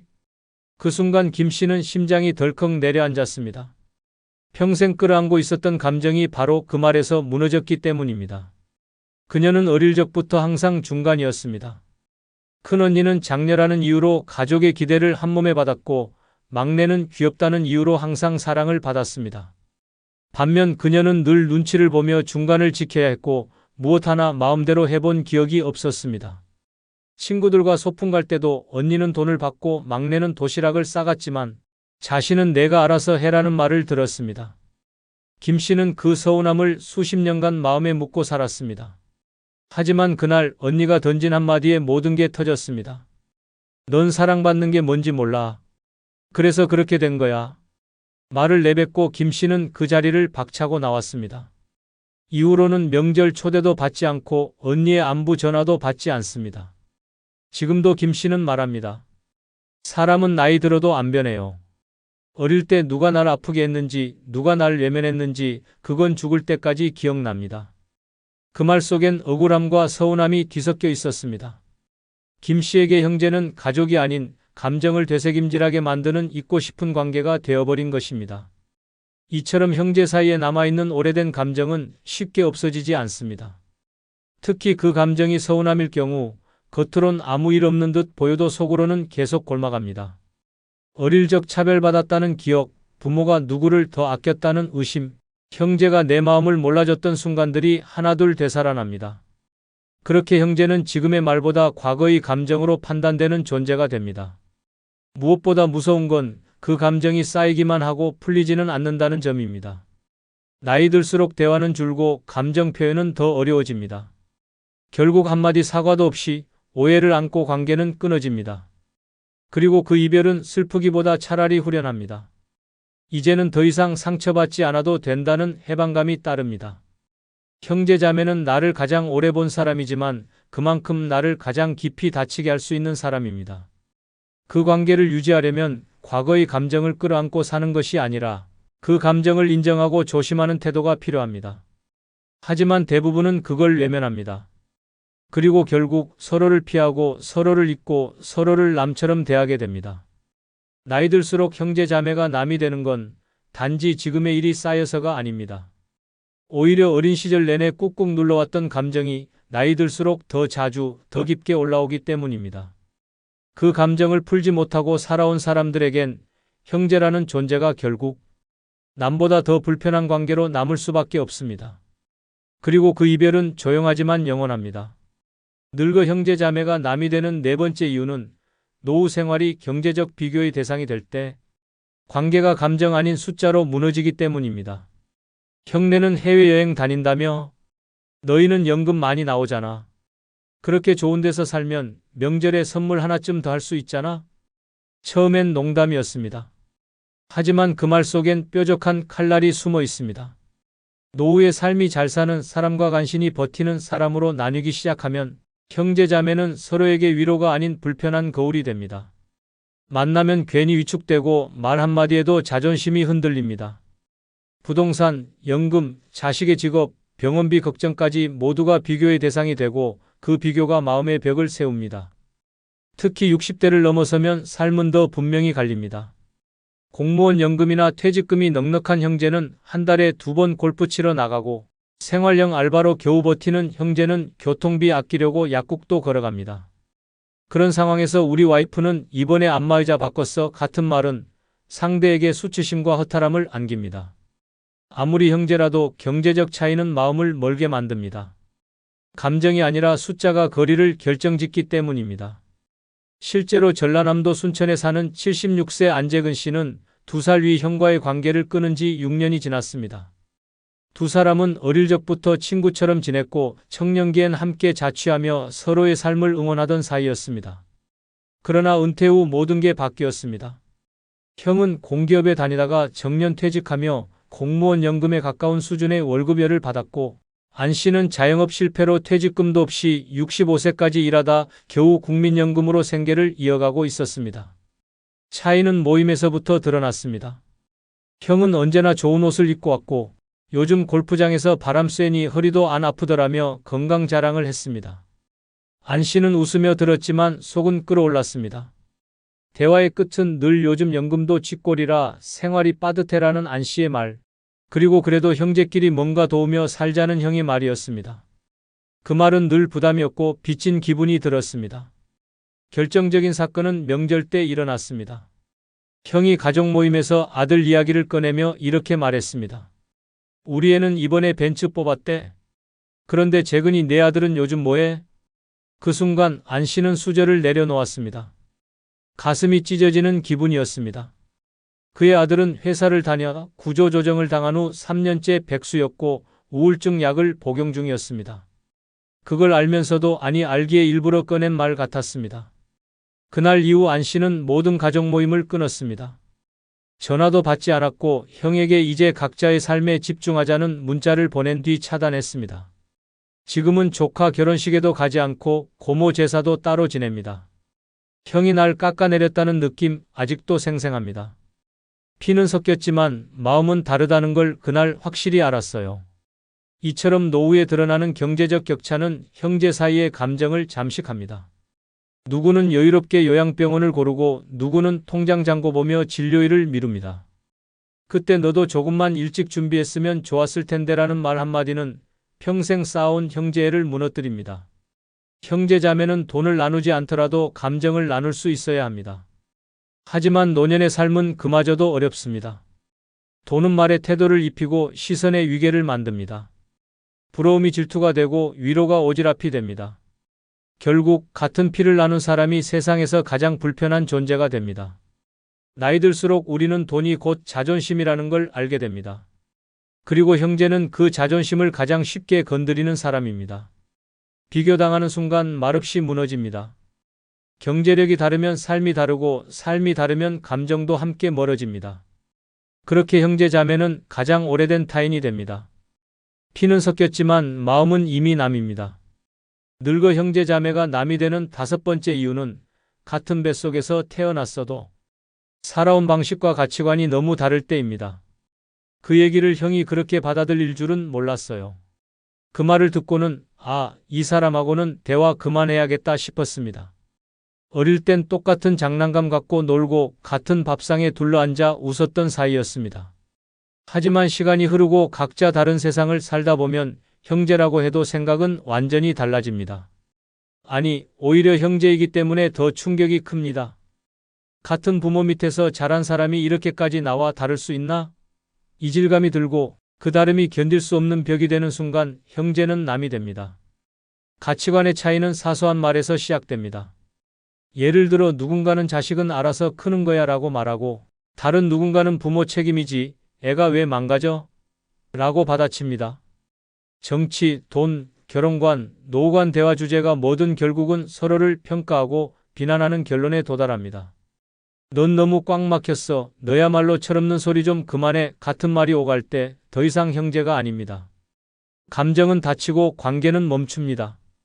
강원도 원주에 사는 72세 문병기 씨는 동생과 10년째 연락을 끊고 삽니다. 두 사람은 어릴 적엔 무척 친했습니다. 함께 공장도 다니고 부모님 돌아가신 뒤 재산도 크게 다툼 없이 나눴습니다. 그런데 문제는 자식과 노후에 대한 생각에서부터 시작됐습니다. 문 씨는 검소하게 살며 자식에게 절대 부담 주지 않는 삶을 선택했고 동생은 반대로 자식이 늙은 부모도 책임져야 한다는 입장이었습니다. 처음엔 의견 차이 정도였습니다. 그런데 어느 날 동생이 말했습니다. 형이 그렇게 살아서 조카들도 형을 안 챙기는 거야. 자식은 부모가 휘어잡아야지. 그 말에 문 씨는 얼굴이 붉어졌습니다. 말투, 눈빛, 목소리까지 다 싸늘했습니다. 자식들이 명절에도 연락하지 않는 게 자신의 삶 때문이라는 비난처럼 들렸고 감정은 걷잡을 수 없이 무너졌습니다. 이후로도 자잘한 가치관 충돌은 이어졌습니다. 문 씨는 기초연금을 받으면서도 소박하게 사는 걸 자랑스러워했지만 동생은 늘 그렇게 살아서 뭘 남기겠냐고 비아냥댔습니다. 어느 날 문 씨가 이렇게 말했습니다. 넌 왜 대화가 다 훈수야? 그날 이후 문 씨는 동생의 전화를 받지 않았고 지금까지도 연락은 없습니다. 문 씨는 말합니다. 내가 틀렸는지 맞았는지는 중요하지 않아요. 중요한 건 내 방식대로 살고 싶다는 걸 이해하지 못한 그 사람 태도였어요. 그게 끝이었죠. 이처럼 형제자매는 가까운 사이지만 가치관이 엇갈리면 가장 멀어진 존재가 됩니다. 대화는 오해로 가득하고 말끝마다 그건 아니지라는 판단이 섞입니다. 피를 나눴다는 이유로 마음까지 같을 거라 기대하지만 오히려 피가 섞였기에 그 다름은 더 크게 다가옵니다. 다른 사람에게는 넘길 수 있는 말도 형제에게는 배신처럼 느껴집니다. 문제는 나이 들수록 생각이 굳어진다는 점입니다. 젊을 땐 의견 차이로 웃고 넘기던 이야기들이 이제는 인생 전체를 부정당한 듯한 기분이 됩니다. 내가 그렇게 생각할 줄은 몰랐어 라는 말은 넌 더 이상 내 편이 아니야 라는 선언이 됩니다. 결국 연락은 줄고 모임도 멀어지고 관계는 점점 사라집니다. 형제는 가족이지만 동시에 서로 다른 인생을 살아온 개인입니다. 그 다름을 인정하지 않으면 가족이라는 말이 더 이상 위로가 되지 않습니다. 오히려 감정의 무기가 되어 서로를 찌르게 됩니다. 그리고 그렇게 다름을 받아들이지 못한 형제는 어느새 연락처에서 사라지고 명절에도 얼굴을 볼 수 없는 남이 되어 있습니다. 같은 뱃속에서 나왔다고 해도 같은 방향으로 늙어가는 건 아닙니다.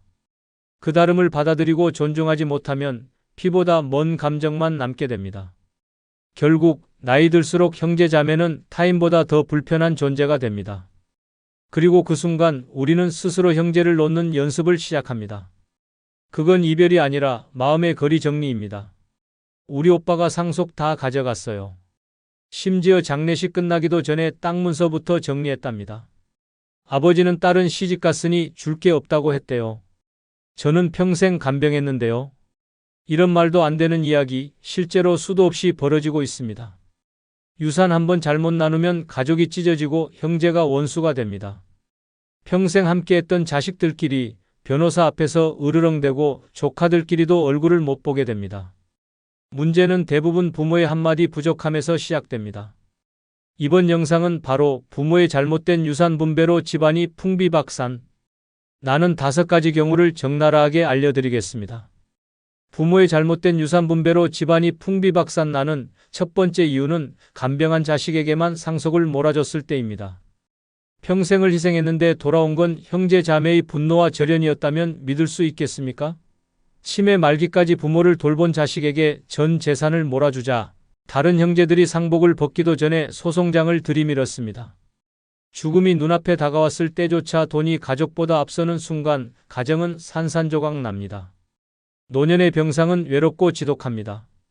매 끼 밥을 먹이고 기저귀를 갈고 병원에 들락거리는 일은 시간도 돈도 감정도 소모시키는 고된 일입니다.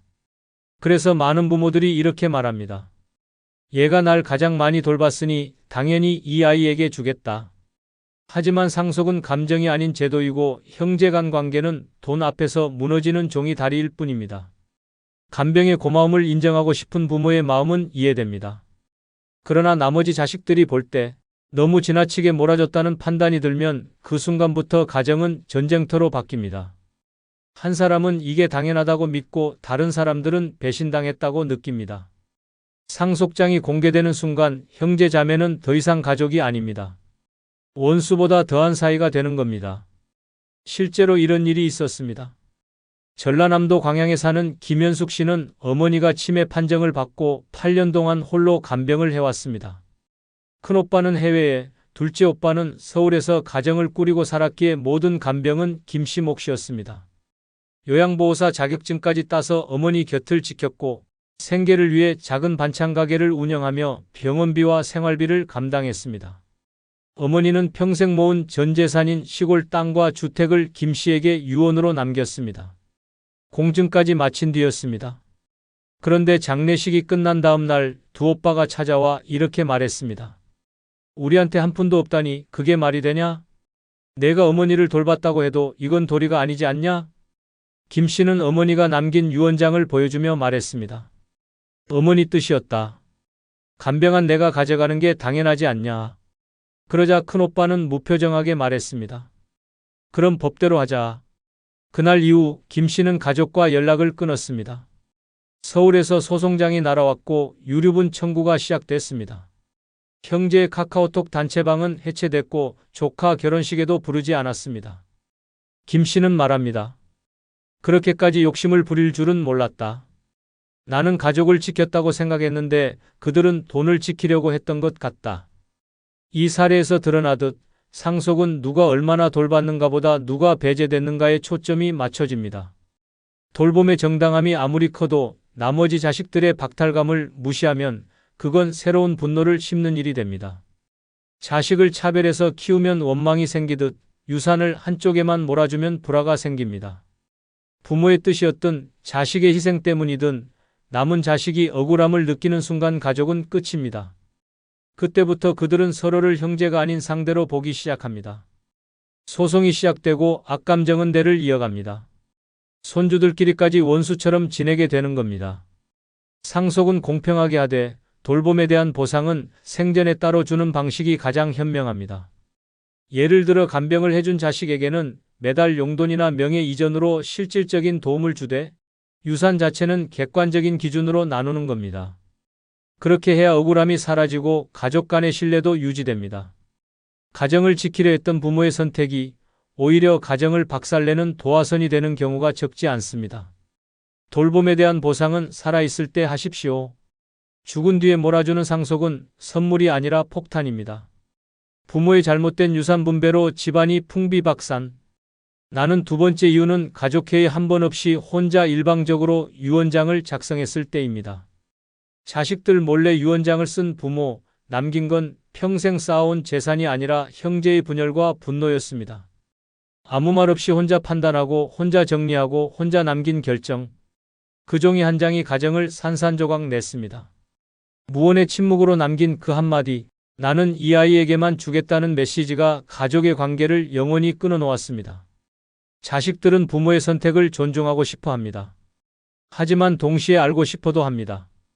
무엇을 어떻게, 왜 그렇게 정했는지를 말 한마디라도 들었더라면 억울함이 그리 크지는 않았을 것입니다. 그러나 가족 간의 대화 없이 일방적으로 내려진 결정은 상처로 남습니다. 유산보다 더 깊은 감정의 상처, 그것이 진짜 문제입니다. 죽기 전 단 한 번의 회의만 있었더라면 상속을 두고 싸우지 않았을 겁니다. 부모가 한자리에 앉혀놓고 이런 생각으로 이렇게 정했다고 말해줬다면 모두가 이해하진 않아도 납득은 했을 겁니다. 하지만 아무런 말 없이 변호사와 둘이 앉아 유언장을 작성하고 자식들은 장례식 후에야 알게 된다면 그 순간부터는 슬픔이 분노로 바뀝니다. 눈물 뒤엔 소송이 기다립니다. 서울 강동구에 사는 정은영 씨 가족이 그랬습니다. 어머니는 3남 2녀를 둔 평범한 가정의 가장이었습니다. 아버지가 일찍 돌아가시고 5남매는 뿔뿔이 흩어져 살았지만 명절엔 늘 한자리에 모였고 서로 왕래도 있었습니다. 어머니는 말년까지 건강했고 시골에 있는 전답과 서울 아파트 한 채를 소유하고 있었습니다. 어머니가 갑작스레 뇌출혈로 입원한 뒤 3주 만에 세상을 떠났고 그 후 변호사로부터 유언장이 전달됐습니다. 그 유언장엔 이렇게 적혀 있었습니다. 나는 큰아들에게 서울 아파트 전부를 남긴다. 나머지 자식들은 이미 충분히 자립했기에 더 이상의 상속은 필요 없다. 충격은 예상보다 컸습니다. 특히 둘째와 셋째 아들은 말도 없이 진행된 유언장에 분노했습니다. 유산을 어떻게 나누느냐보다 그 과정을 왜 숨겼는가에 더 큰 배신감을 느낀 것입니다. 넷째 딸은 울면서 말했습니다. 엄마는 평생 형제끼리 사이좋게 지내라고 하셨는데 결국 마지막 선택이 우리를 갈라놨어요. 결국 유언 무효 소송이 시작됐고 가족들 간 연락은 끊어졌습니다. 조카들끼리도 더 이상 명절에 얼굴을 보지 않게 되었고 심지어 손자 결혼식에 초청하지 않는 사태까지 벌어졌습니다. 정은영 씨는 이렇게 회상합니다. 어머니는 분명히 좋은 뜻이었을 겁니다. 큰오빠가 부모님 모셨으니 그에 대한 보상이라고 생각하셨겠죠. 하지만 그 뜻을 미리 한마디만 했더라면 이렇게까지 되진 않았을 겁니다. 사람은 재산 때문에 분노하는 게 아닙니다. 소외됐다는 느낌 때문에 상처받습니다. 마치 나는 중요하지 않은 자식이었다는, 부모가 나를 끝내 믿지 않았다는 그 감정이 무너지는 겁니다. 상속금이 1억이든 10억이든 정당한 설명과 공감이 없다면 상속은 감사가 아닌 원망으로 남습니다. 가족회의는 단지 의견을 묻는 자리가 아닙니다. 부모의 뜻을 설명하고 자식들의 감정을 보듬으며 미래의 갈등을 막는 최소한의 예방주사입니다. 누군가 상처받지 않게, 누군가 억울해하지 않게 마지막까지도 부모로서의 책임을 다하는 자리입니다. 말을 아끼는 게 지혜일 수도 있지만 유산 앞에서의 침묵은 비수가 됩니다. 한 번의 대화로, 한 통의 편지로, 단 한 줄의 설명으로도 형제는 끊어지지 않을 수 있습니다. 유언장은 문서지만 가족에게 남긴 마지막 말이기도 합니다. 그 말이 이해와 위로로 다가올지 상처와 분노로 남을지는 부모의 선택에 달려 있습니다. 남긴 건 재산이지만 무너진 건 가족이었습니다. 이것이 바로 말없이 쓴 유언장이 집안을 파탄낸 진짜 이유입니다. 부모의 잘못된 유산 분배로 집안이 풍비박산. 나는 세 번째 이유는 형제 중 가장 잘 사는 자식에게는 한 푼도 안 줬을 때입니다. 너는 잘 사니까 안 줘도 되잖니. 이 한마디가 그 자식의 가슴에 평생 지워지지 않는 멍을 남깁니다. 돈이 아니라 마음이 무너지는 순간입니다. 부모는 형평을 생각했다지만 자식은 차별을 느낍니다. 형제 중 가장 잘난 자식이라며 칭찬하던 부모가 마지막 순간에는 넌 이미 충분하다며 철저히 배제했습니다. 그 말이 남긴 건 억울함, 소외감, 그리고 끊어진 가족관계뿐이었습니다. 많은 부모들이 이런 생각을 합니다. 돈 없고 힘든 자식에게 더 줘야지. 잘 사는 애는 안 줘도 알아서 살잖아.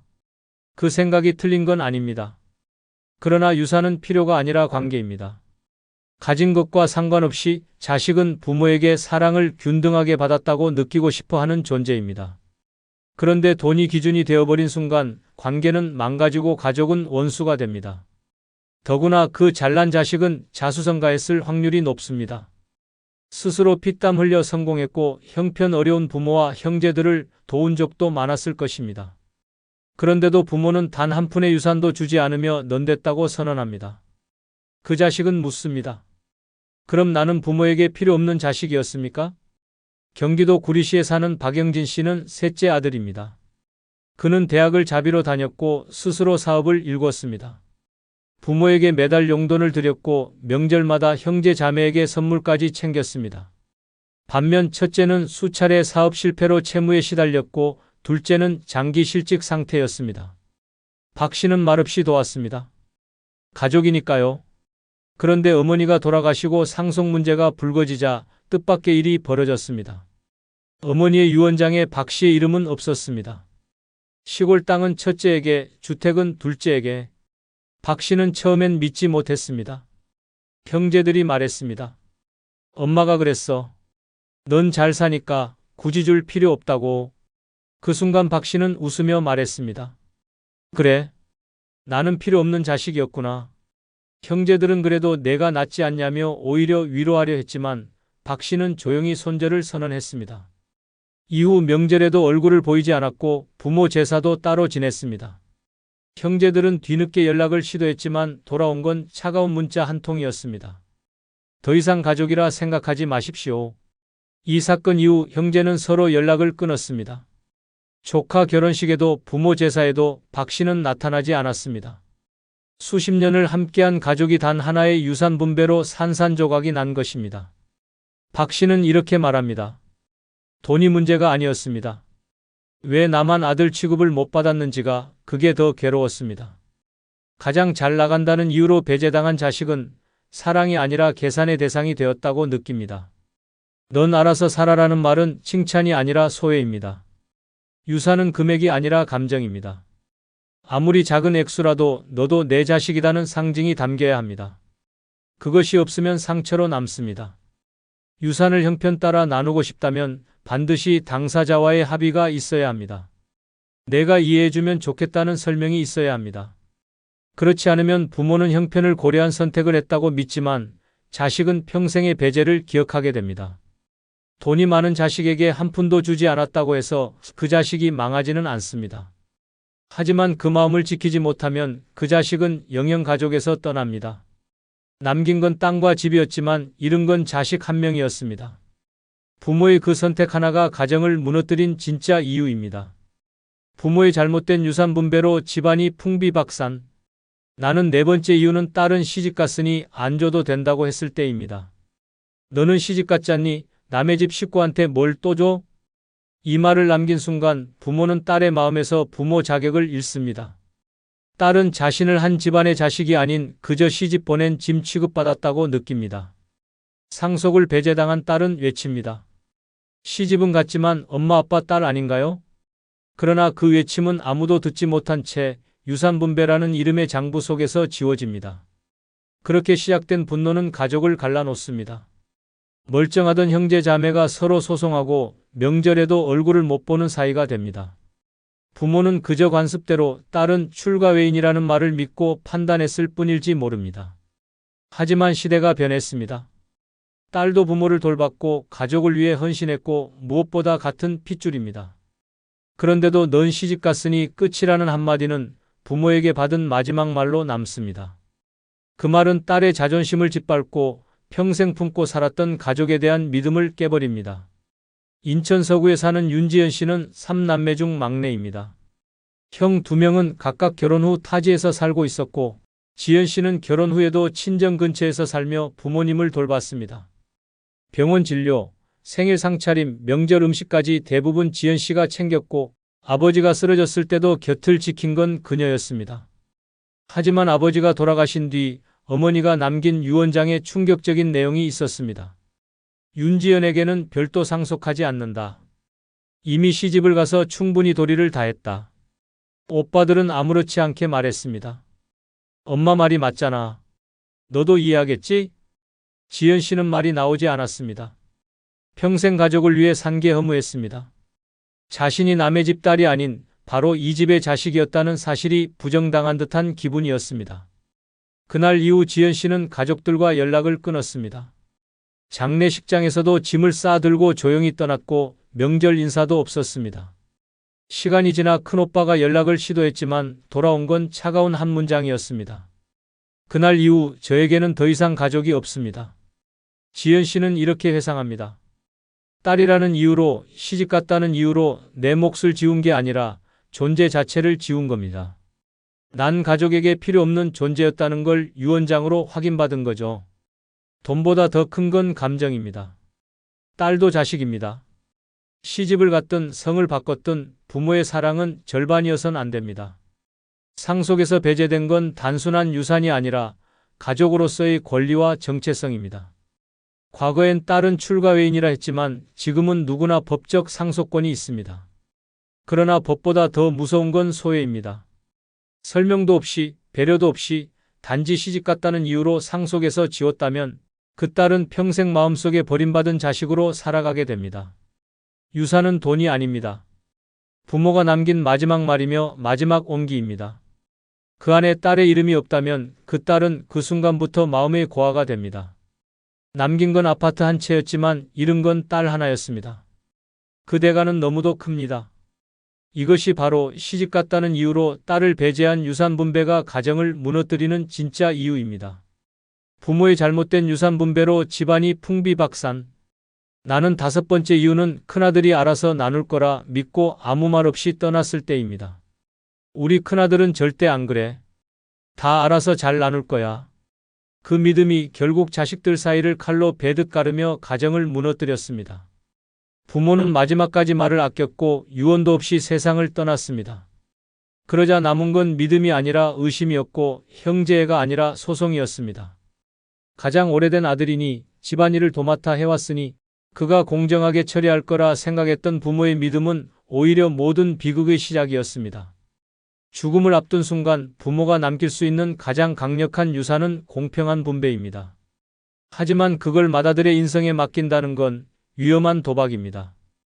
인간은 돈 앞에서 달라집니다. 아무리 평소 인격이 좋아도 수억 원짜리 유산이 눈앞에 있으면 생각이 바뀝니다.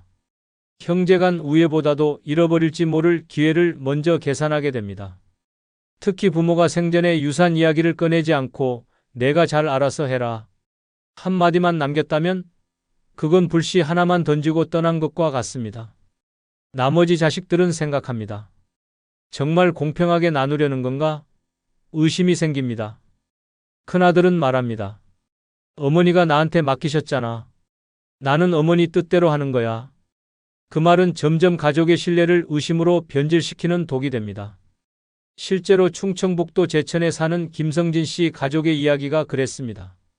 성진 씨는 4남매 중 장남이었고 부모님이 돌아가시기 전까지 부모님 집에 살며 살림과 병간호를 맡아왔습니다. 다른 형제들은 각자 가정을 꾸리고 도시에서 살았고 명절이나 특별한 날에만 얼굴을 비쳤습니다. 부모는 늘 말했습니다. 이 집은 성진이한테 맡긴다. 성진이가 알아서 하겠지. 그런데 막상 부모가 돌아가시고 나니 유언장은 없었고 부동산과 예금 등 모든 재산이 성진 씨 명의로 변경되어 있었습니다. 나머지 형제들은 당황했고 둘째 누나는 이렇게 물었습니다. 엄마가 우리한테 한마디 말도 없었어. 도대체 어떻게 된 거야? 성진 씨는 단호하게 말했습니다. 아버지가 돌아가시기 전날 내가 알아서 해라고 하셨어. 난 그 말대로 하는 거야. 형제들 사이에 갈등이 시작됐고 결국 막내가 법원에 유류분 반환 청구 소송을 제기했습니다. 재산 목록이 공개되고 그동안 비밀리에 처리된 증여 내역까지 드러났습니다. 가족 단톡방은 조용해졌고 서로의 아이들 결혼식에도 초대받지 않는 상황이 됐습니다. 둘째 누나는 말했습니다. 우리 가족은 아버지의 그 한마디 성진이가 알아서 해라 때문에 무너졌어요. 그렇게 믿지 말았어야 했어요. 김성진 씨 역시 한숨을 쉬며 말했습니다. 나는 부모 뜻을 따랐다고 생각했는데 결과는 이 지경이네요. 차라리 유언장을 남겨줬으면 지금은 누구도 내 말을 믿지 않아요. 이 사례에서 보듯 말없이 떠난 부모는 갈등의 씨앗을 남기고 가는 것과 같습니다. 아무리 신뢰하는 아들이라도 어떻게 나눌지 구체적인 지침이 없었다면 오해는 반드시 생깁니다. 형제자매는 그 순간부터 자식이 아닌 상속 경쟁자로 변합니다. 유산 분배는 사랑의 문제이기도 하지만 철저히 제도와 기록의 영역입니다. 감정과 믿음에 맡기면 오히려 감정이 상하고 믿음이 무너집니다. 공평하게 나눠라는 말보다 더 필요한 건 어떻게 나눌지를 문서로 남기는 일입니다. 맏아들이 모든 걸 책임질 거라 믿고 떠난 부모의 선택은 결국 집안의 균열을 만들었습니다. 말 한마디 없던 침묵이 형제의 등을 돌리겠고 사랑이 아닌 계산을 남겼습니다. 남긴 건 믿음이었지만 남은 건 불신뿐이었습니다. 이것이 바로 큰아들에게 모든 걸 맡기고 떠난 부모가 가정을 무너뜨린 진짜 이유입니다. 가족은 하루아침에 무너지지 않습니다. 부모의 침묵, 한쪽 자식에 대한 편애, 작은 배제 하나가 쌓여서 결국 가족을 쪼갭니다. 유산은 공평보다 이해가 먼저입니다. 자식들이 억울함 없이 고개 숙일 수 있는 선택, 그게 부모가 마지막으로 해야 할 진짜 유산입니다. 그 선택이 공정하지 않았다면 자식들은 상처를 짊어진 채 서로를 원망하며 살아갑니다. 부모의 잘못된 처신은 부모가 죽은 후 자식들을 적으로 만드는 가장 잔인한 유산이 됩니다. 노년의 불행은 대부분 기대에서 시작됩니다. 특히 자식에 대한 기대는 실망과 상처로 이어지기 쉽습니다. 부모가 자식에게 감정적으로 의존하고 경제적으로 도움을 주다 보면 결국 그 관계는 무너지고 맙니다. 이제는 전략이 필요합니다.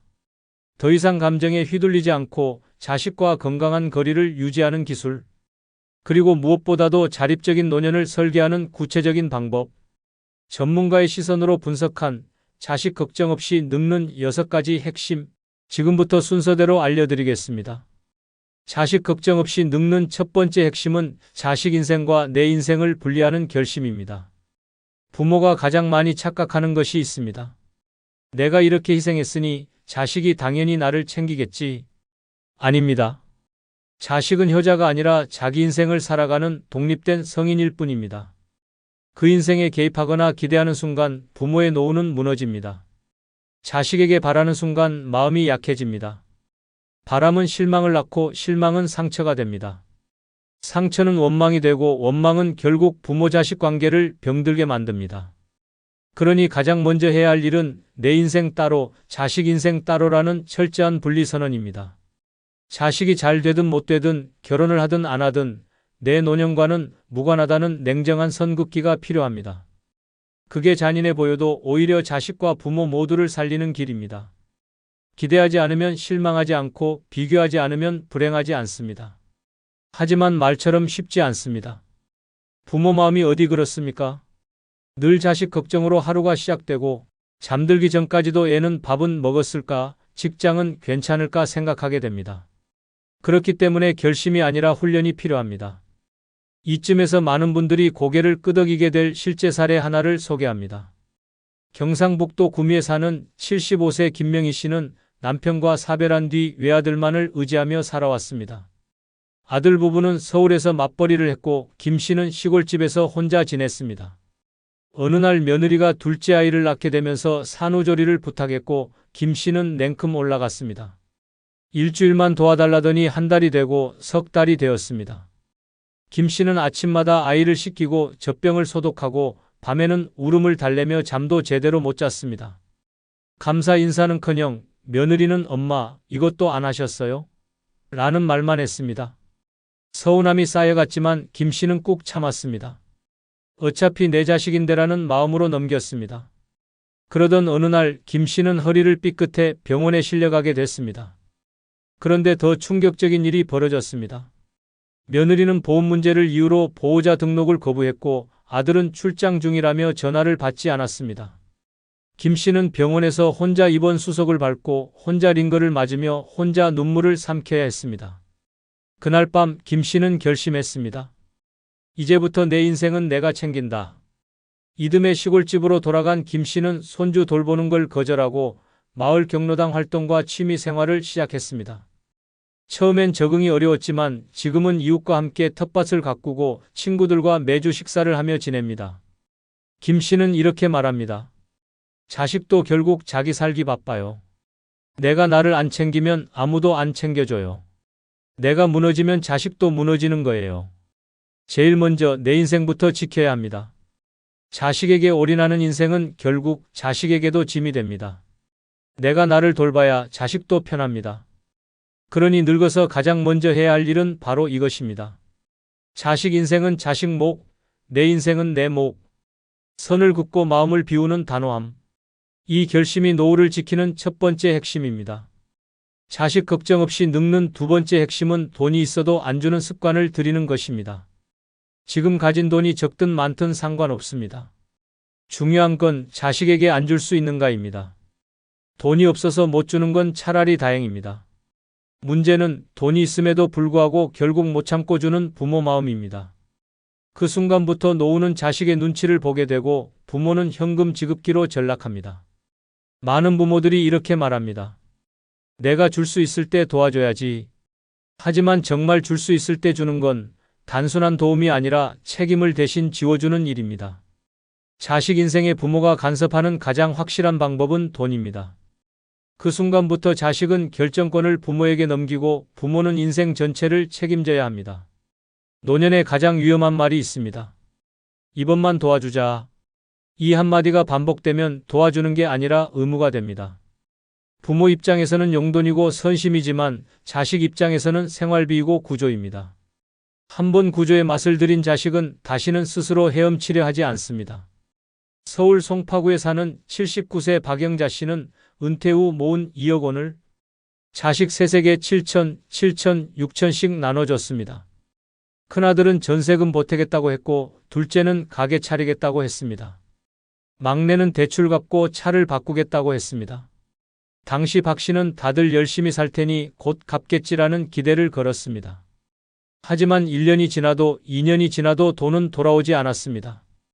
큰아들은 이사를 가고 연락이 뜸해졌고 둘째는 사업에 실패해 연락이 끊겼으며 막내는 요즘 사정이 어렵다는 말만 반복했습니다.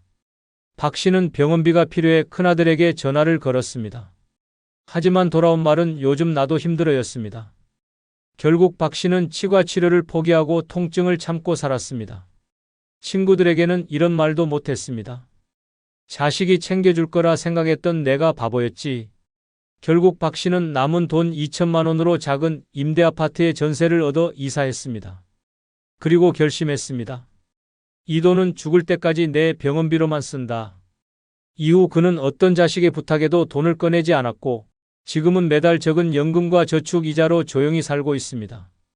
그는 주변 사람들에게 이렇게 말합니다. 돈이 없어서 자식한테 눈치 보는 게 아니야. 돈이 있어도 주는 습관이 무서운 거야. 주면 버릇되고 안 주면 부모답지 않은 게 되는 순간부터 인생 망하는 거야. 돈은 많고 적음의 문제가 아닙니다. 내가 마음대로 쓸 수 있는 돈, 그게 진짜 재산입니다. 자식에게 줄 수 있는 것도 힘이지만 안 주는 것도 지혜입니다. 노년에 자식 걱정 없이 살고 싶다면 가장 먼저 해야 할 일은 내 돈은 내 삶을 위해 쓰는 것이라는 원칙을 지키는 단호함입니다. 주는 게 사랑이 아닙니다. 안 주는 것이 자식도 부모도 살리는 진짜 사랑입니다. 자식 걱정 없이 늙는 세 번째 핵심은 연락이 끊겨도 덜 외로운 자신만의 삶을 만드는 것입니다. 자식이 매주 연락하고 자주 찾아오고 부모를 챙겨줄 거라는 생각은 이 시대 부모들에게 주어진 환상입니다. 자식들은 이제 너무 바쁩니다. 일에 치이고 자녀 교육에 시달리고 본인들 삶을 꾸리기에도 벅찹니다. 그런 자식에게 왜 연락이 없니라고 묻는 순간 부모는 부담이 되고 자식은 죄책감이 됩니다. 이제는 연락이 끊겨도 멀쩡히 살 수 있는 삶의 구조를 갖춰야 합니다. 혼자서도 잘 먹고 잘 자고 잘 즐길 수 있어야 합니다. 혼밥, 혼행, 혼술이 익숙해야 하고 일주일 내내 자식에게 전화 한 통 없어도 흔들리지 않는 심지가 있어야 합니다. 내가 이렇게까지 했는데 이럴 수가 있냐는 마음은 스스로를 갉아먹는 함정입니다. 지금부터라도 자식이 아닌 나 자신을 중심에 두고 살아야 합니다. 자식에게서 행복을 기대하지 않으면 실망도 외로움도 줄어듭니다. 부산 해운대에 사는 76세 이광순 씨는 아들 셋을 모두 출가시킨 뒤 혼자 살고 있습니다. 막내 아들이 결혼한 뒤부터는 명절에도 연락이 없고 생일에도 문자 하나 없는 경우가 많아졌습니다. 처음엔 자식의 무관심이 가슴을 찔렀습니다. 하루 종일 핸드폰만 바라보다 왜 연락이 없지 하며 눈물도 흘렸습니다. 그러다 어느 날 자신이 너무 비참하게 느껴졌다고 합니다. 내 인생이 왜 자식의 문자 한 통에 흔들려야 하지? 라는 생각이 들면서 삶을 바꾸기로 결심했습니다. 이 씨는 다음날 새벽 시장으로 가서 직접 채소와 과일을 사고 평소 가보고 싶었던 민속화 그리기 강좌를 신청했습니다. 혼자 밥 먹는 게 어색해서 처음엔 도시락을 싸들고 바닷가로 갔습니다. 며칠이 지나자 낯선 노인들과 눈인사를 나누게 되었고 어느 날은 그들과 함께 벤치에 앉아 도시락을 나눠 먹었습니다. 그렇게 매일매일 작은 루틴이 생기고 얼굴이 익은 사람들이 생기며 점점 삶의 온기가 돌기 시작했습니다. 한 달이 지나자 자식의 연락은 여전히 없었지만 마음은 한결 편안해졌습니다. 어느 날은 우연히 식당에서 만난 또래들과 함께 점심을 먹었고 자연스럽게 취미 모임으로까지 이어졌습니다. 그 모임에서 이 씨는 두 번째 인생의 친구들을 만나게 되었습니다. 지금 이 씨는 이렇게 말합니다. 이제는 자식이 전화해도 안 기다려. 나도 바빠. 오늘은 도자기 수업 있고 내일은 강릉 여행 간다니까. 그녀는 더 이상 자식의 말 한마디에 하루의 기분이 좌우되지 않습니다. 그냥 살아있는 것만으로 고맙지 뭘 더 바라냐며 씩 웃습니다. 우리는 너무 오랫동안 자식이 전부라는 프레임 속에서 살아왔습니다. 하지만 이제는 그 프레임에서 벗어나야 합니다. 자식은 내 인생의 일부였을 뿐 내 전부가 되어서는 안 됩니다. 자식에게서 오는 전화가 하루의 기쁨이 아닌 보너스처럼 느껴질 때 진짜 노년의 자립이 시작됩니다. 자식이 없는 날에도 바쁜 사람, 자식이 연락하지 않아도 외롭지 않은 사람, 자식이 미안해하는 마음조차 부담 주지 않는 그런 사람. 그런 부모가 결국 자식에게도 가장 멋진 존재로 남습니다. 그러니 지금부터는 자식의 손길보다 내 손으로 삶을 채우는 연습, 그게 노후의 진짜 준비입니다. 자식은 결국 떠나지만 나의 하루는 끝까지 나와 함께하기 때문입니다. 자식 걱정 없이 늙는 네 번째 핵심은 미안하다는 말을 버리는 것입니다. 노년의 자식에게 가장 많이 하는 말이 있습니다. 미안하다, 괜히 귀찮게 했지? 하지만 그 말이 반복되는 순간부터 부모는 스스로를 민폐라고 인식하기 시작하고 자식도 그 말을 들을수록 부모를 부담으로 느끼기 시작합니다. 결국 부모 자식 사이의 대화는 점점 줄어들고 관계는 더 조용히 멀어지게 됩니다. 우리는 자식에게 너무 많이 미안해합니다. 돈 들게 해서 미안해, 손주 맡아줘서 미안해, 병원에 같이 가달라 해서 미안해, 전화 자주 해서 미안해. 그런데 정말 미안할 일입니까? 자식에게 용돈을 바라는 것도 아니고 집을 물려달라는 것도 아닙니다. 단지 인간적인 정을 나누고 필요한 순간에 함께 있어주기를 바라는 것뿐입니다. 이조차 미안해해야 한다면 그건 이미 건강한 가족관계가 아닙니다. 미안하다는 말은 결국 관계를 왜곡시킵니다. 자식은 부모가 그런 말을 할 때마다 무의식적으로 거리를 둡니다. 부모는 더 조심하게 되고 자식은 더 피하게 됩니다. 그러다 보니 말이 줄고 감정도 메말라갑니다. 노년의 고독은 외부에서 오는 것이 아닙니다. 바로 이 반복된 미안함이 스스로를 고립시키는 가장 큰 원인입니다. 경기도 군포시에 사는 74세 최선혜 씨는 몇 년 전 고관절 수술을 받았습니다. 병원에서 수술 후 보호자가 필요하다는 말을 듣고 아들에게 전화를 걸어 혹시 이틀만 병원에 같이 있어줄 수 있겠니? 라고 조심스럽게 말했습니다. 아들은 말은 안 했지만 순간 잠깐의 침묵이 흘렀고 최 씨는 덜컥 겁이 났습니다. 그리고 이렇게 말했습니다. 아니다. 됐다. 엄마가 알아서 할게. 그냥 미안하다. 그렇게 최 씨는 입원부터 수술 후 회복까지를 간병인도 없이 혼자 해냈습니다. 병실에서 밤마다 링거를 맞고 혼자 화장실을 다녀오며 머리맡에는 전화기만 덩그러니 놓여 있었습니다. 그 후 최 씨는 자식과의 연락을 줄였습니다. 섭섭한 감정보다는 또 미안하다는 말 안 하려면 그냥 연락하지 말자는 결심 때문이었습니다. 그런데 그 생활이 익숙해지자 오히려 마음이 편안해졌습니다. 최 씨는 이불 속에서 혼잣말을 했다고 합니다. 왜 나는 늘 미안하다고 해야 했을까? 내가 뭘 그렇게 잘못했지? 그리고 그날 이후로 그녀는 미안하다는 말을 입에서 지웠습니다. 자식과의 관계도 달라졌습니다. 필요하면 당당하게 말하고 안 되면 깔끔하게 혼자 처리했습니다. 자식에게 부탁할 일이 있으면 명확하게 말하고 거절당하면 그 이상 감정 소비를 하지 않았습니다. 그 결과 오히려 자식과의 관계가 더 좋아졌습니다. 감정 싸움도 줄었고 최 씨도 마음이 상하지 않았습니다. 자식도 그녀를 부담스러워하지 않고 오히려 종종 먼저 연락을 해오는 일이 생겼습니다. 최 씨는 요즘 사람들에게 이렇게 말합니다. 미안하다고 말 안 하니까 자식도 편해하고 나도 편해요. 자식은 내가 짐이 될까봐 걱정했나 봐요. 이제는 딱 서로 필요한 만큼만 연결돼서 좋아요. 부모가 자식에게 해야 할 말은 미안하다가 아니라 고맙다입니다. 필요하면 요구하고 받으면 감사하면 됩니다. 그리고 거절당해도 원망하지 않으면 그 관계는 오래갑니다. 너한테 미안해서 말도 못 꺼내겠다는 말은 이제 그만 접으십시오. 그 말 한마디가 자식을 위축시키고 당신도 작아지게 만듭니다.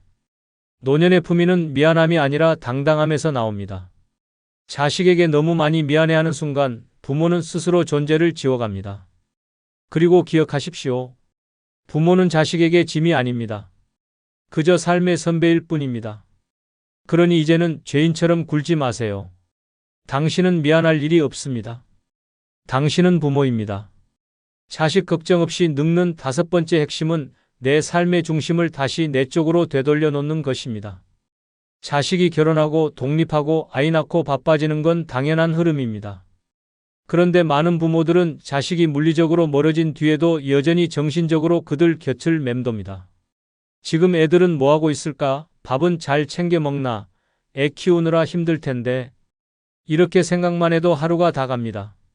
문제는 그렇게 살다 보면 정작 내 삶은 텅 비어버립니다. 젊을 땐 가족 중심으로 사는 게 맞습니다. 하지만 노년에도 여전히 자식 중심으로 살면 결국 그 자식이 당신의 감정을 지배하게 됩니다.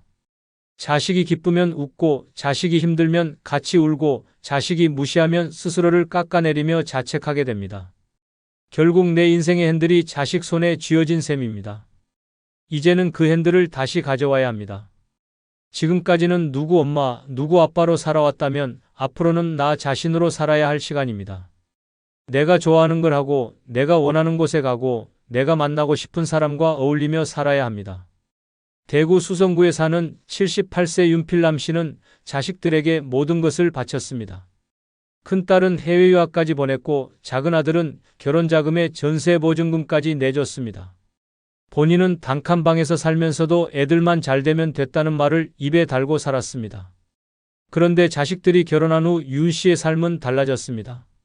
하루 종일 집에 있어도 누구 하나 찾아오지 않았고 전화벨은 울리지 않았습니다.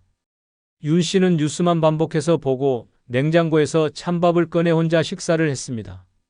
이따금 자식들에게 전화를 걸었지만 바쁘다는 말만 돌아왔습니다. 엄마, 다음 주에 전화할게요 라는 말이 한 달 넘도록 이어졌고 윤 씨는 어느 순간부터 아예 연락을 끊었습니다. 그는 스스로를 자책하기 시작했습니다. 내가 너무 자식만 보고 살았나? 내 삶이 없었네. 그렇게 멍하니 벽만 바라보던 어느 날 우연히 동네 복지관에 들른 것이 전환점이 되었습니다. 체조 수업이 끝난 후 누군가 같이 김밥 먹고 갈래요? 라고 건넨 말 한마디가 그의 인생을 바꿨습니다. 그날 이후 윤 씨는 주 3회 복지관에 나가고 수요일마다 시청 앞에서 열리는 무료 영화 관람을 다녔습니다. 매일 저녁 스스로 밥상을 차리고 라디오를 들으며 식사를 했습니다. 주말에는 동네 뒷산을 산책하며 길고양이에게 참치캔을 나눠주었습니다. 그렇게 하루를 채우는 삶이 익숙해지자 어느 순간부터 자식 생각이 덜 났습니다. 어느 날 딸에게서 전화가 왔습니다. 엄마, 요즘 왜 전화 안 해? 윤 씨는 웃으며 말했습니다. 엄마 요즘 바빠. 나도 좀 살아야지. 그 말을 들은 딸은 당황했지만 오히려 그 후 자주 연락이 오기 시작했습니다. 윤 씨는 이렇게 말합니다. 자식이 중심일 땐 서운했는데 내가 중심이 되니까 괜찮더라. 자식이 날 찾으면 반갑고 안 찾으면 그냥 나대로 살아. 그렇습니다. 자식은 내 인생의 전부가 아닙니다. 내 삶의 한 시절이었을 뿐입니다. 그 시절은 이제 지나갔고 지금은 새로운 계절이 온 것입니다. 그 계절을 혼자 맞이하더라도 따뜻하게 보낼 수 있는 사람이 돼야 합니다. 핵심은 간단합니다. 자식이 나를 중심에 두지 않듯 나도 자식을 내 삶의 중심에서 내려놓아야 합니다. 그 자리에 내가 좋아하는 취미, 내가 함께하고 싶은 사람, 내가 원하는 생활 리듬을 다시 놓아야 합니다. 이제 남은 삶은 누구의 부모가 아니라 오롯이 나로서 살아야 할 시간입니다. 그 순간부터 자식 걱정은 자연스럽게 당신의 인생에서 사라지게 될 것입니다. 자식 걱정 없이 늙는 여섯 번째 핵심은 손주에게 감정이입하지 않는 거리두기입니다. 손주는 귀엽습니다. 내 자식보다 더 예쁘고 마음은 더 깊이 갑니다. 그래서 많은 부모들이 자식의 부탁이 없어도 먼저 손주 교육에 관여하고 용돈을 챙기고 아이의 미래까지 걱정합니다. 하지만 그 감정이 깊어질수록 노년의 마음은 점점 휘청이기 시작합니다. 손주는 당신의 아이가 아닙니다. 자식의 아이입니다. 자식이 그 아이의 부모이고 모든 선택과 책임은 자식 몫입니다. 그런데도 많은 조부모들이 손주의 성적, 성격, 생활 습관까지 간섭하며 자신의 감정을 투영합니다. 우리 손주는 왜 이렇게 말이 없지? 이런 식이면 나중에 큰일 나는 거 아니야? 엄마가 너무 방치하는 것 같아. 이런 생각은 조용히 쌓였다가 결국 자식과의 갈등으로 폭발하게 됩니다. 경기도 시흥에 사는 73세 안경숙 씨는 손주 둘을 일주일에 3번 돌봐주며 살아왔습니다. 딸 부부가 맞벌이를 하다 보니 자연스럽게 등하교와 학원 차량 픽업, 저녁까지 챙기는 일이 일상이 되었습니다. 처음엔 기쁘고 보람이 있었습니다. 그런데 2년쯤 지나자 마음속에서 알 수 없는 서운함이 밀려왔습니다. 딸 부부는 고맙다는 말도 점점 줄었고 손주는 사춘기가 오면서 짜증도 늘었습니다. 할머니, 이거 왜 해요? 엄마가 하라는 대로 해줘요. 이런 말 한마디에 이 씨는 자신이 남이 된 듯한 기분을 느꼈습니다. 결정적인 날은 어느 일요일이었습니다. 손주가 아이스크림을 먹다가 소파에 흘렸고 이 씨가 조심스럽게 주의를 줬습니다. 다음부턴 식탁에서 먹자. 그러자 손주는 딸에게 달려가 이렇게 말했습니다. 할머니가 또 뭐라고 했어? 집에 오기 싫어. 그날 밤 이 씨는 잠을 이루지 못했습니다. 내가 뭘 그렇게 잘못했지? 내가 뭘 그렇게 간섭했지? 다음 날부터 이 씨는 돌봄을 중단했습니다. 딸은 당황했고 사위는 어머니가 삐지신 거냐며 웃었습니다. 하지만 이 씨는 단호했습니다. 나 이제 나를 위해 살 거야. 손주 교육은 너희 몫이야. 처음엔 하루가 길고 마음이 허전했습니다. 하지만 시간이 흐르자 오히려 편안했습니다. 이 씨는 요즘 친구들과 등산도 다니고 그림도 배우고 전보다 건강해졌습니다. 그녀는 말합니다. 손주 돌봐준다고 내가 젊어지진 않아요. 내 감정 다 쏟다 보면 내 마음만 늙어요. 그렇습니다. 손주는 예쁘되 거리감은 유지해야 합니다. 감정이입은 부모가 할 몫입니다. 조부모는 사랑을 주되 관여하지 않아야 마음이 지치지 않습니다. 가장 무서운 건 손주에게 마음을 다 준 뒤 돌아오는 무심함입니다. 그 한마디에 인생 전체가 흔들리지 않도록 미리 거리를 두는 지혜가 필요합니다. 자식에게서 독립하려면 손주에게서도 독립해야 합니다. 내 인생의 중심은 손주가 아닙니다. 내 감정과 건강, 하루하루의 평온함이 우선입니다. 손주는 언젠가 커서 당신의 노력을 기억하지 못할 수도 있지만 당신은 그 시간 동안 분명히 늙고 있다는 사실을 잊지 마십시오.